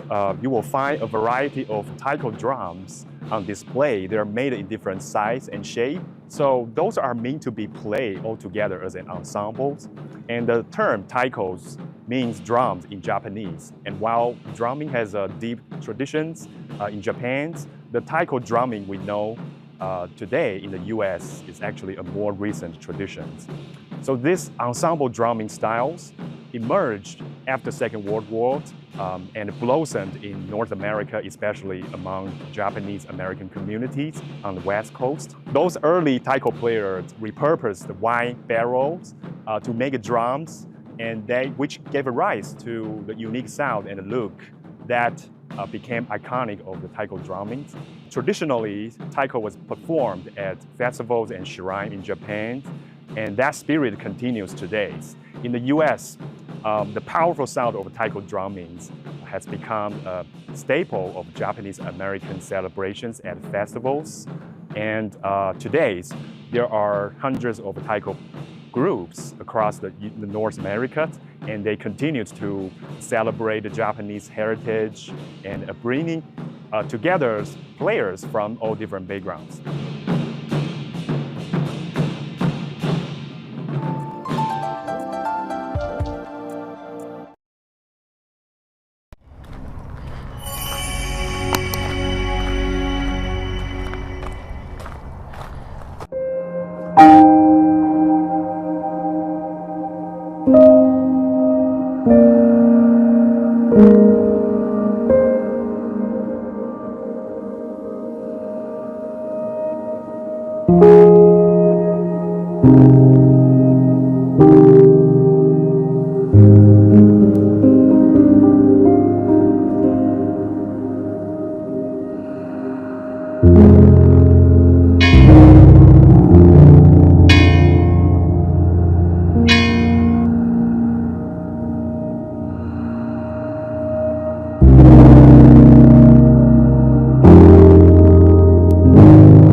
Welcome to the 31st Annual City of Phoenix Employee Memorial Ceremony.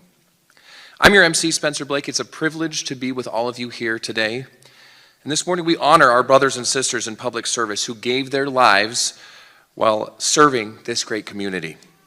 The work of City of Phoenix employees often happens behind the scenes, ensuring seamless services for our residents, businesses, and visitors. And this cherished annual event that we hold shines a well-deserved light on the contributions of those dedicated public servants during their time with us. Whether they're protecting our streets or safeguarding the environment, whether they're delivering clean water or providing housing assistance, and whether they're creating recreational opportunities or offering connections that span the globe, Phoenix employees truly are among the best at what they do. Today's ceremony is a testament to the commitment of city workers, past and present. Now, just steps away outside this beautiful theater, you may have seen the Employee Memorial Wall. It stands as a solemn reminder of the 99 city employees who've lost their lives in service to our community throughout the city's history. The wall's design, with its blend of bricks and glass, symbolizes the strength and resilience of those whose names are etched upon it for eternity.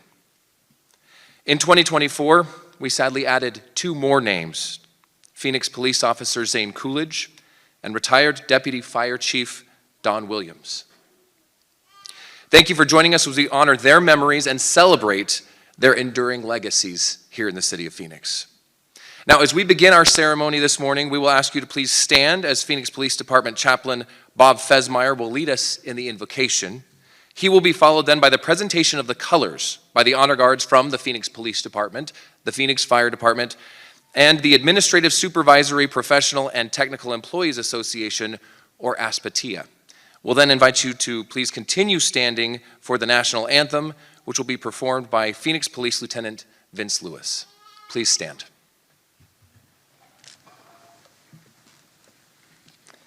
Thank you. I invite you to remove your covers at this time, please. You are welcomed and invited to join me in prayer. Heavenly Father, Almighty God, comforter and friend, protector of our protectors, we are gathered to remember, to honor, and celebrate the lives of those special people who have given their lives in the sacred service and protection of the people of the city of Phoenix. Today, we will add 2 more names to those who represent the highest virtue in life, to give one's life for someone or for something else. They gave their lives making a difference by living with a purpose. I ask your blessing, your presence, your comfort, and your peace upon each person here, especially the families, the friends and co-workers of those we mourn in their absence from us, as we acknowledge with gratitude the gift and treasure each of them is from you. And we memorialize their sacrifice in speaking their names, remembering their lives, and the engraving of their names for all to honor.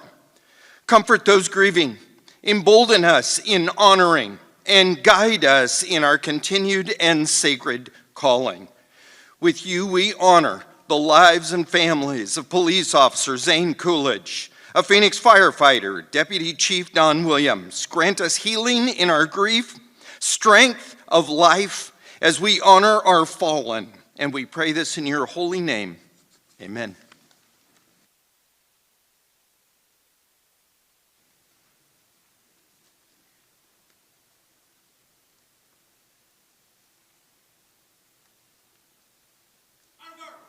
And all uniformed personnel, attend,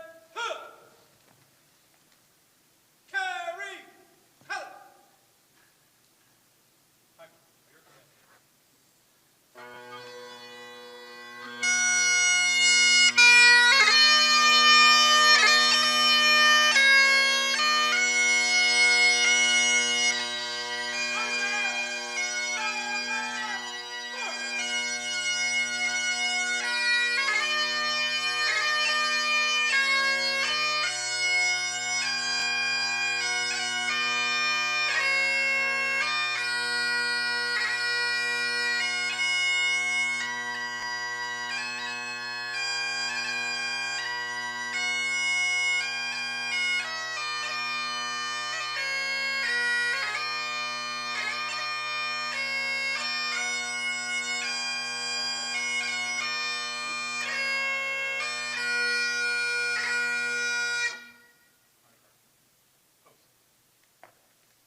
Prepare to post the colors. Ready, post.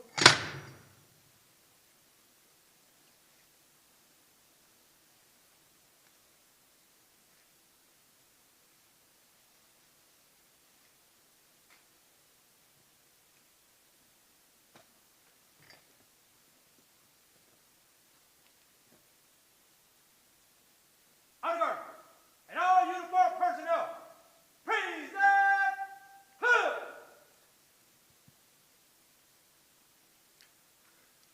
Oh, say, can you see by the dawn's early light what so proudly we hail at the twilight's last gleaming, whose broad stripes and bright stars through the perilous fight o'er the ramparts we watched were so gallantly streaming, and the rocket's red glare, the bombs bursting in air, gave proof through the night that our flag was still there.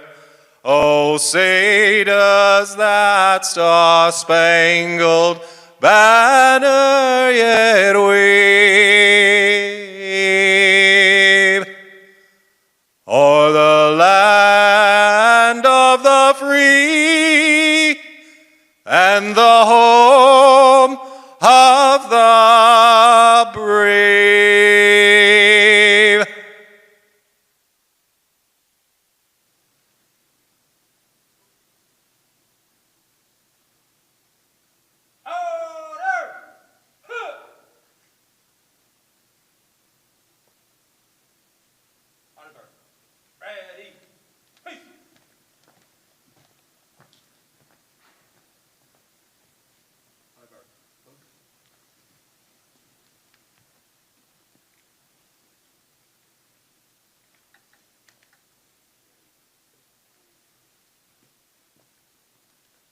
Piper, by your command, sir.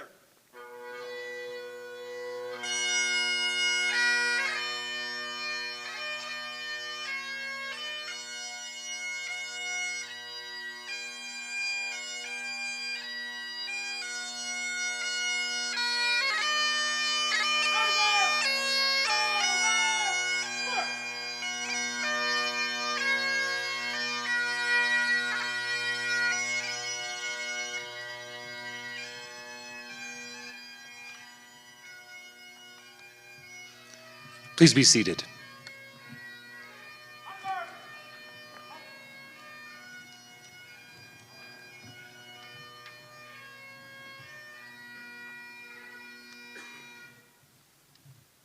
Thank you so much to Chaplain Fesmeyer, the Honor Guards, and Lieutenant Lewis for volunteering their time to participate in this special ceremony each and every year. It certainly adds a lot. Now it's my privilege to welcome Assistant City Manager Lori Bass.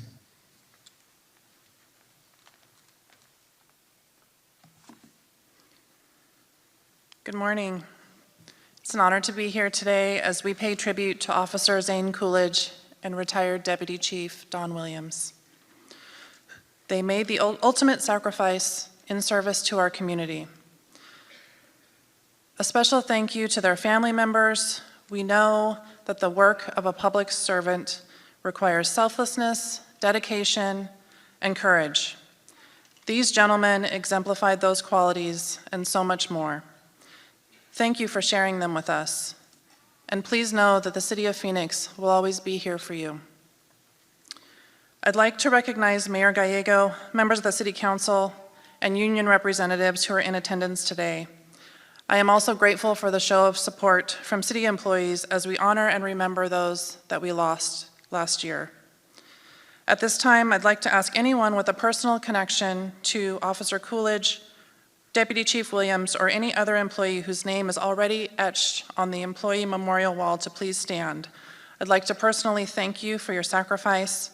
May your friend and loved one never be forgotten.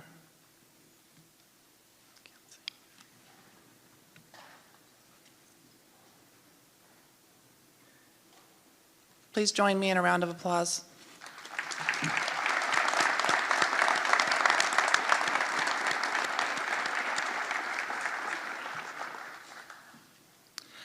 I would now like to introduce a video from our city manager, Jeff Barton. He regrets deeply not being able to be here today. He was called away due to a family emergency of his own. He did record a video message to share with each of you. Good morning. I'm City Manager Jeff Barton. My apologies for not being able to join you in person. As you know, the Employee Memorial Ceremony is a cherished tradition here at the city. It holds a special place in my heart because it allows us to shine a light on the fallen members of the City of Phoenix family. Public service is often selfless and humbling work, yet those who choose this path are unwavering in their dedication to our community, tireless in their efforts, and above all, truly remarkable people. In 2024, we said goodbye to two of our beloved colleagues, and as in previous years, our fallen are part of our heroic public safety teams, Zane Coolidge and Don Williams. You will hear more about these two brave individuals in a few moments, but first, I want to leave you with a quote, which I feel is very appropriate for this event. It was written by Marianne Evans, who is considered one of the most significant writers of the Victorian era. She once said, "Our dead are never dead to us until we have forgotten them." And that's why we hold this event, so that we will never forget our colleagues, our brothers, and sisters in civil service, and the ultimate sacrifices they made for this city. Thank you. It's my privilege now to introduce and welcome Phoenix Mayor Kate Gallego.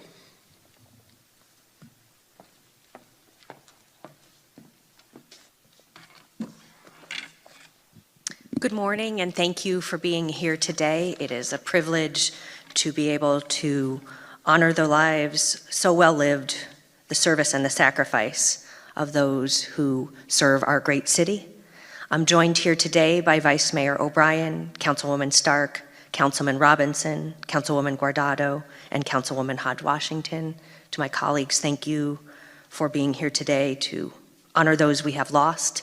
Today, we honor 99 individuals, including two who we lost in the last year, Phoenix Police Officer Zane Coolidge and retired Deputy Fire Chief Don Williams. Officer Coolidge was with the police department for 5 years prior to his tragic death. He was loved by his peers in the department and served as a field training officer in the Mountain View precinct, a position that allowed him to help train and develop recruits fresh from the academy, a testament to his leadership and skills.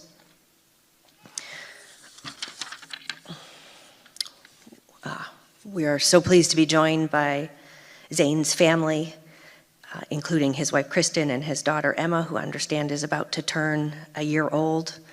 The love that you showed to him, I wish for everyone to have a chance to have such deep relationships, and the incredible bonds within your family is really a testament to a great community that the Coolidge family has shared with our city. Thank you for Zane's service.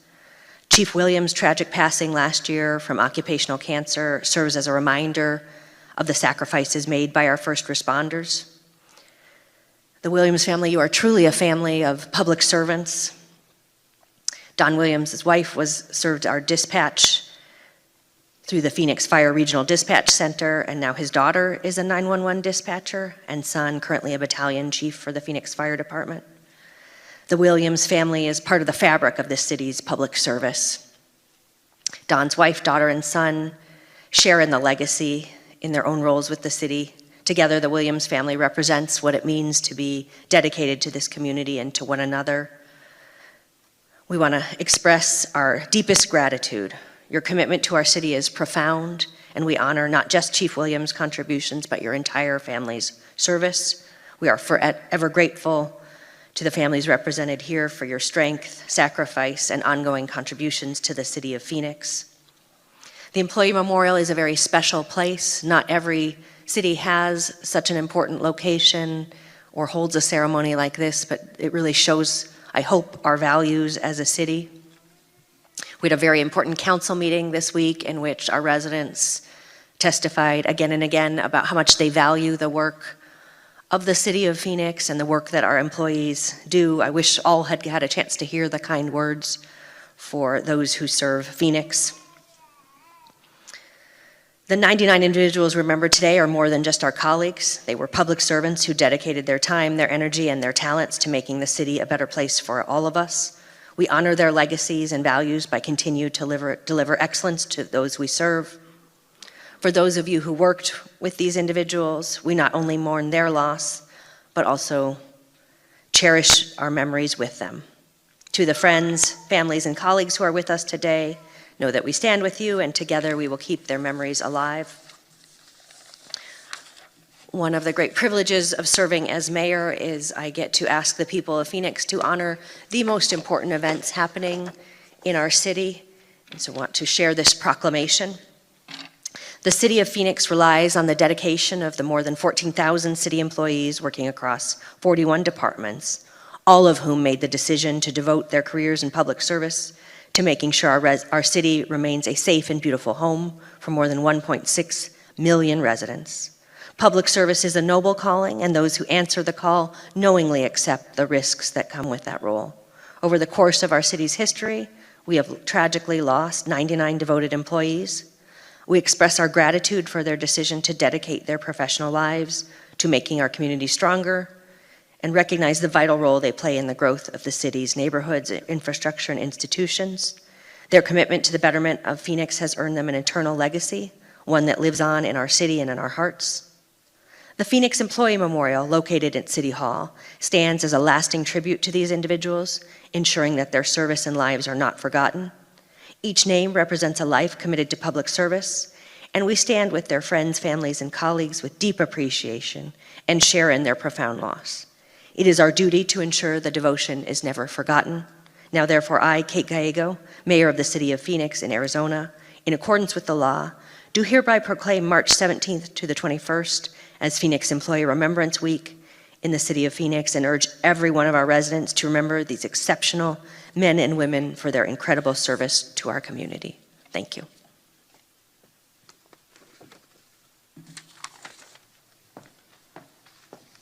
Thank you, Mayor Gallego. We now want to continue recognizing our two fallen friends as we learn more about them from the departments in which they worked. First, Phoenix Fire Chief Michael Duran will remember retired Deputy Chief Don Williams.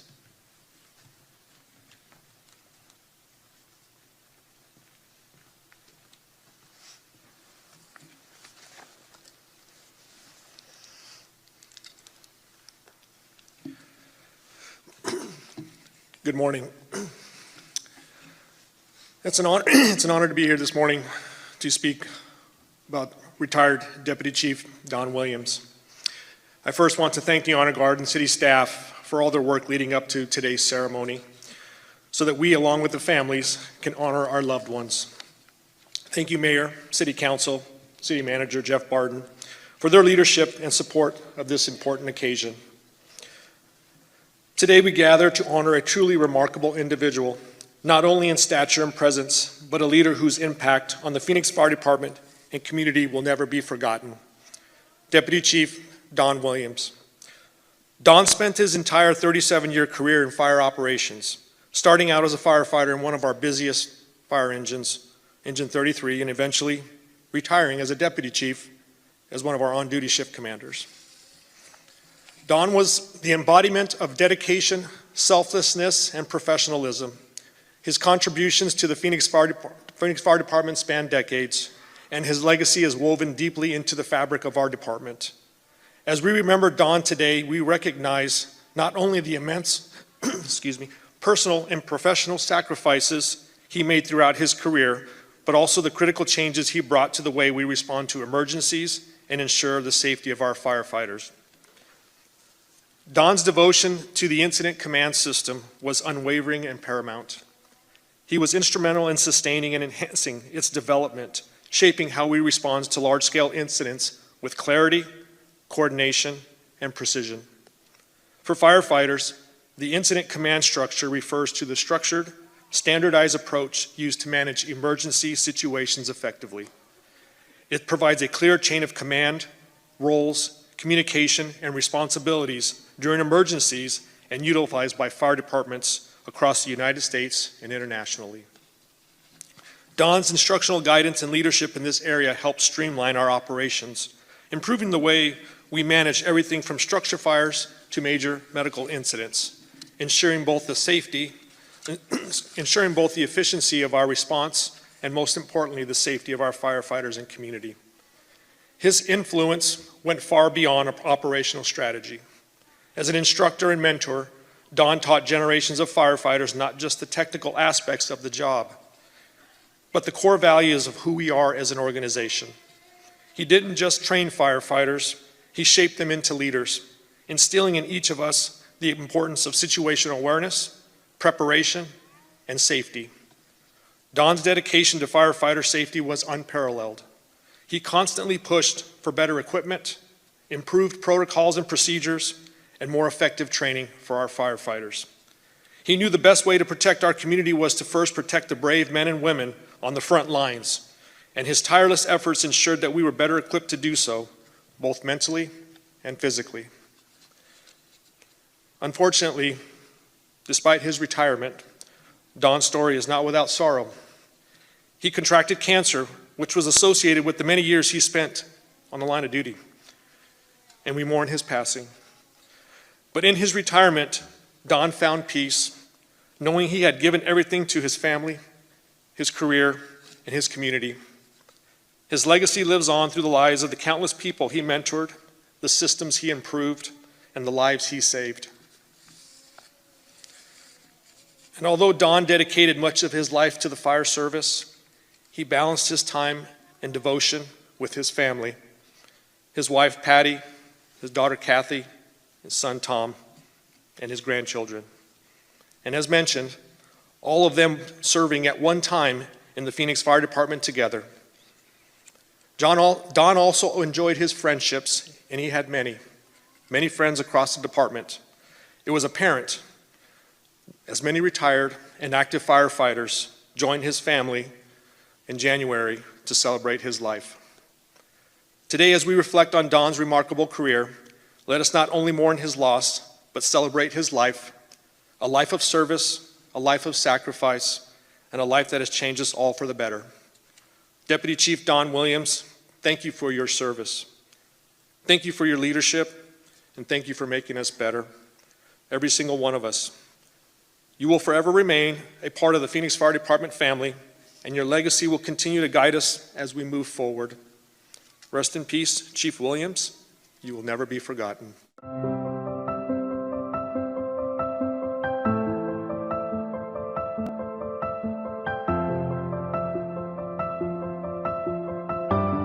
He was clearly an exceptional guy. He was probably the best shift commander, one of the very best shift commanders that ever worked with the Phoenix Fire Department. Don also was respected among his, not only the peers within the Phoenix Fire Department, but across the valley. Because as you know, in the automatic aid system as command officers, as a shift commander, you're responding sometimes into other cities, and you're there as a senior advisor to those other command officers in other cities, and working collaboratively together, right, to make sure that, again, mitigate the situation, right? Make sure our firefighters went home safely, make sure the community was protected. That was Don. He was a tremendous fireman, big, tough, strong guy, solid family man, a man of discipline. I think Don's legacy was, he was all about supporting the organizational expectations for our members, and he was all about being really well versed at managing risk and being able to communicate. And I think all of that kind of came about because he was such a good firefighter as a young man. He saved lots of citizens, but he also saved lots of firefighters. For us today, we always remember Don as the person that was, again, committed to this organization. This was Don's family. His family is a part of the Phoenix Fire Department family. This was his life if you knew Don. What he left us was the understanding of always do the right thing and making sure you're taking care of the members and our community. And that was Don. It was pretty simple as that. He didn't sugarcoat things. Don was pretty pragmatic and straightforward.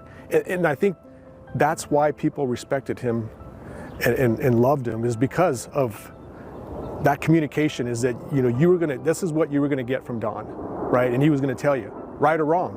And I've been on the receiving end of that at times, working out in the field with him, but that's because he cared so much about the organization and the membership in the community.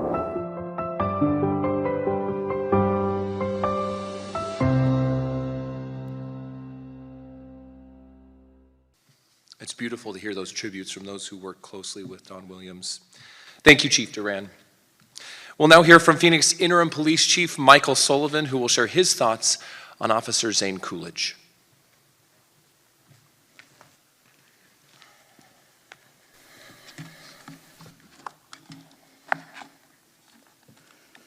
So, Mayor and City leadership, thank you for allowing us to have this ceremony today.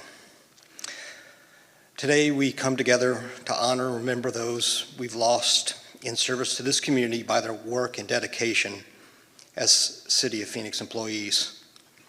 2024 was a particularly hard year for the Phoenix Police Department. Officer Zane Coolidge, badge number 10914, was killed in the line of duty, doing what he loved, protecting this community. His name will be added to the memorial wall this year. He will also be honored by our state and our nation during Police Week in May. But let's be honest, all of the honors in the world cannot take the place of the grief that we feel.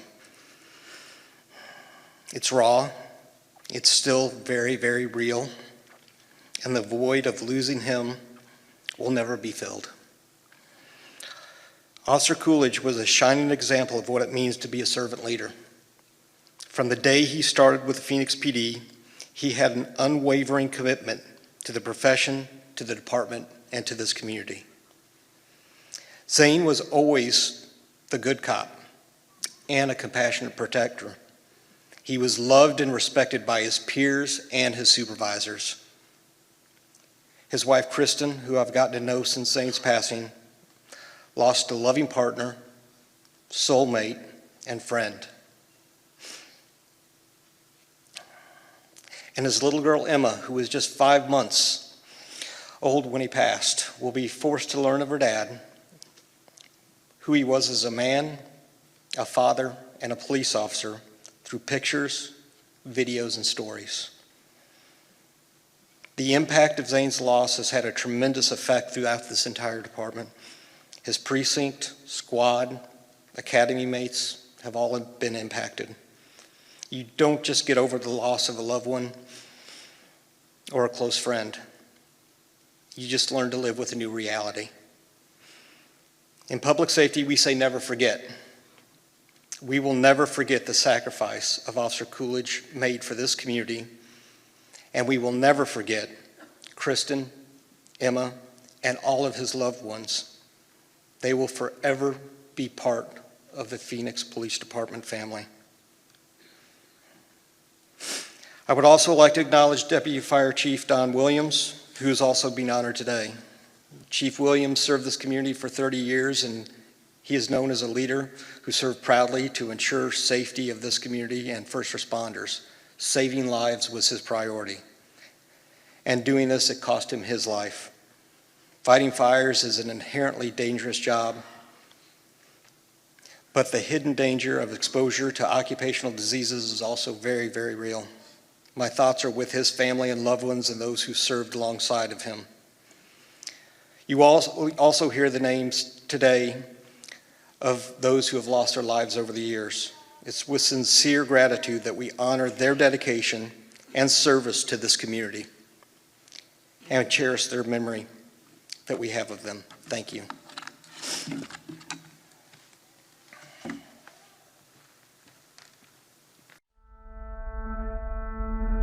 All units stand by for a broadcast. This is the last call for Officer Zane Coolidge, serial number 10914. 735 Frank.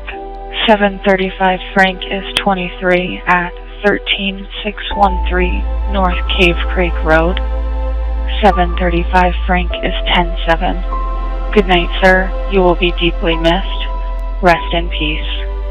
All frequencies clear. We want to honor and remember the sacrifice of a man, of a real-life hero who died in the line of duty as we recall the life and the legacy of Officer Zane Coolidge. From the moment he joined the Phoenix Police Department on September 9th, 2019, his dedication to this profession, this department, and community was unwavering. A neighbor told me years ago that he had seen Zane driving in the neighborhood, stop his car in the middle of the street to get out and help a woman who had fallen while walking her dog. And a good friend of his from the academy class he was in shared recently that on their 6 or 7 mile runs in the academy, Zane would double back to run with the stragglers to make sure no one was left behind. Being married to someone who serves and protects is not easy, but it's a vow we took alongside them when they made their commitment. We grieve together in tragedy, celebrate together in triumph, love each other through all stages, and share a bond that no one else can truly understand. Even knowing the outcome, I would choose this path again. The last 4 years have been the best days of my life. Thank you for the sacrifices you make every day when you put on that uniform to serve our community. Your selflessness and dedication to protecting others is truly remarkable.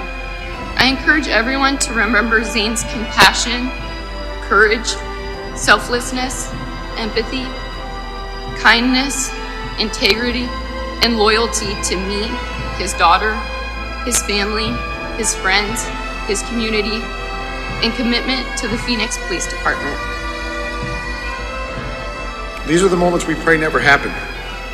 We are here today to honor a life cut too short, a career that ended too soon, memories left of those he touched, and friendships he created. We grieve today because Zane is not standing next to us, but we should take comfort and know that his spirit is standing over us and keeping us safe. I truly believe there's a guardian angel watching all of us now.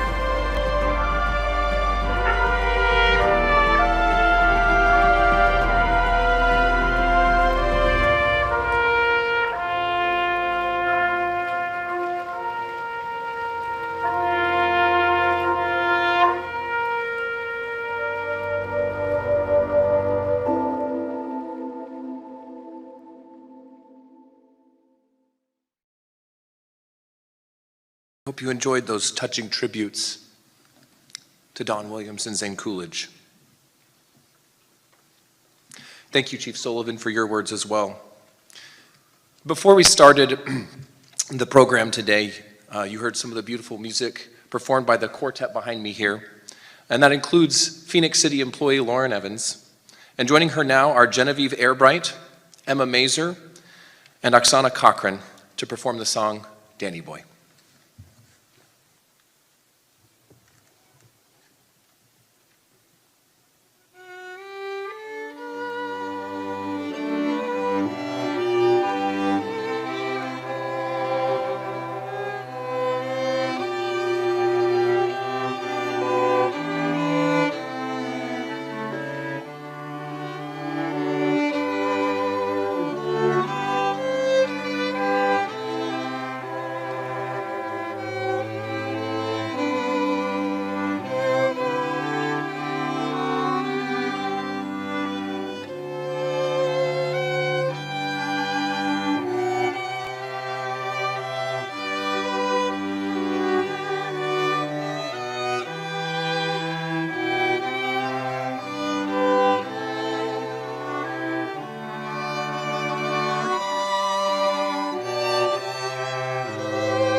Thank you, that was beautiful. There are some emotions that music can express that words simply cannot.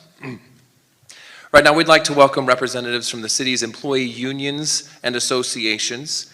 We'll get to hear from each of them and then present to you a special video of all of the 99 employees who were honored on our memorial wall. Our first representative this morning is Maria Enriquez. She's with the Administrative, Supervisory, Professional, and Technical Employees Association, or ASPTIA.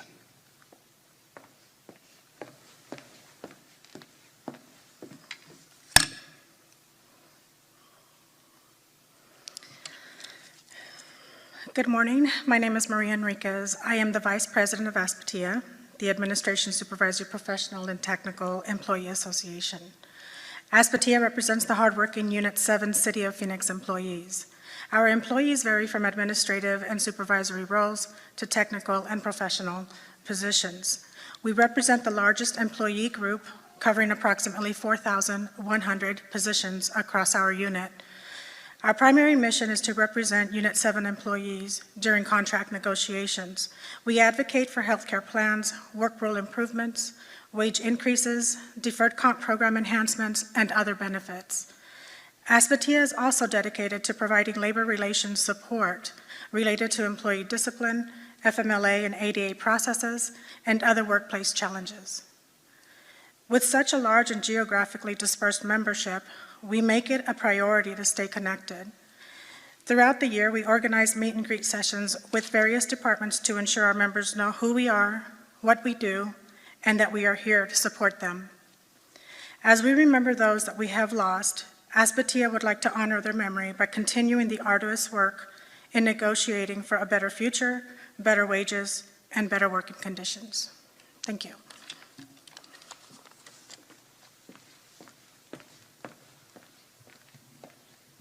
Thank you, Maria.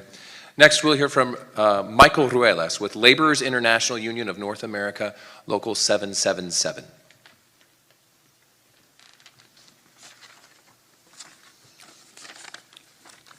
Good morning. My name is Mike Ruelas. I'm the president of LIUNA Local 777, Phoenix chapter. We represent employees in the Public Works, Streets, Mailroom, and Parks departments. Today we gather to honor and remember the dedicated individuals who gave their all in service of others.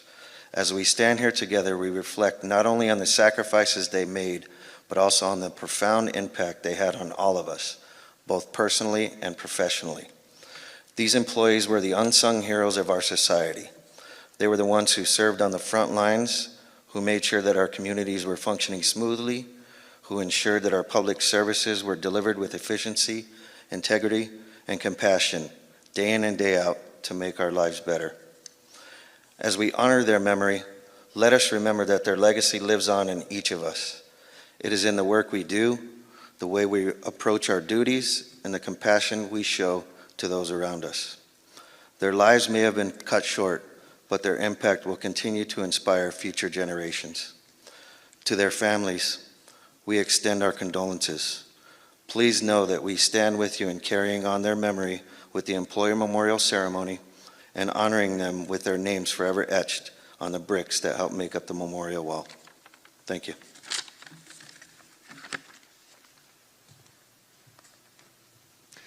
Our next representative this morning is Jason Henley with the American Federation of State, County, and Municipal Employees, Local 2384. Good morning. I'm Jason Henley, president of Local 2384.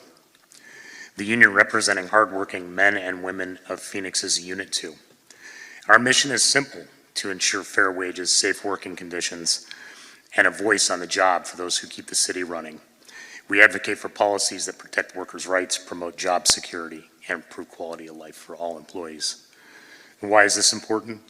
Because the work we do matters, whether it's maintaining critical infrastructure, keeping our water system safe, or ensuring that city facilities function smoothly. Our members are the backbone of Phoenix. Local 2384 fights to make sure that the dedication and skill of these employees are recognized, respected, and fully compensated.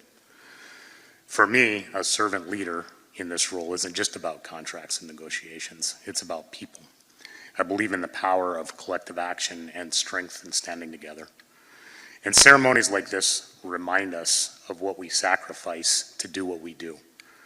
They honor the commitment of our employees and reinforce the idea that none of us should have to stand alone when we can stand together. Thank you.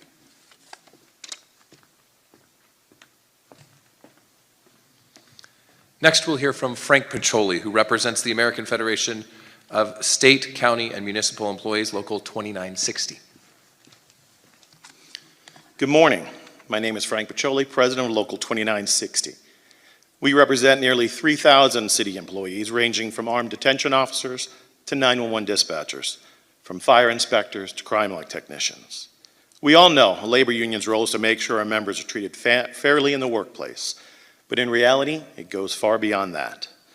Ours is a vocation to serve our members and their families. We call each other brother and sister in the union because we know that commitment is to take care, and it extends to moments like this, to fight to take care of the families of our members who have passed on, to always remember our brothers and sisters, to make sure we speak their name with honor and with love. This memorial service helps to do that. But there's a quote by Bansky that explains it better than me. They say you die twice in this world. One time when you stop breathing, and a second time, a bit later on, when somebody says your name for the last time.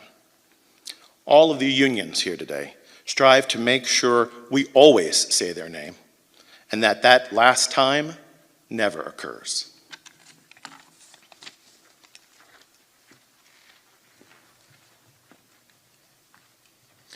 Now we'll hear from Brian Willingham, who represents United Phoenix Firefighters Association, Local 493.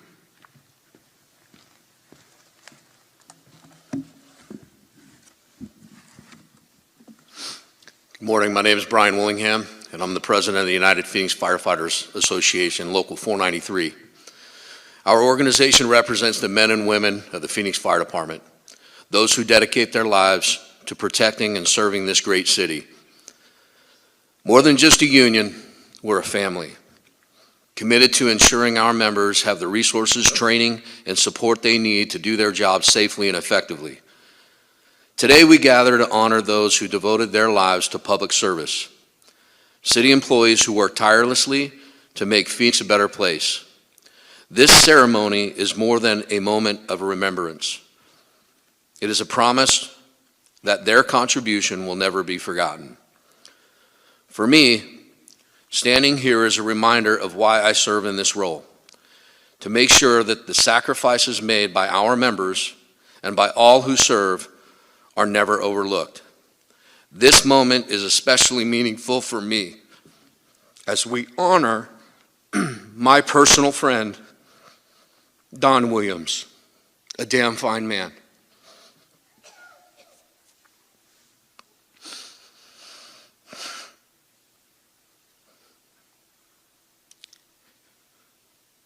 It is a privilege to recognize him and his family.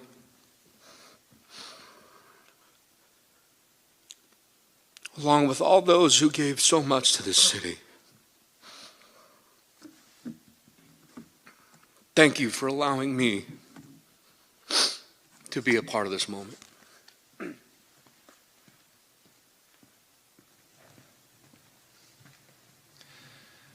Our next representative now is Ben Leuschner, Phoenix Police Sergeants and Lieutenants Association.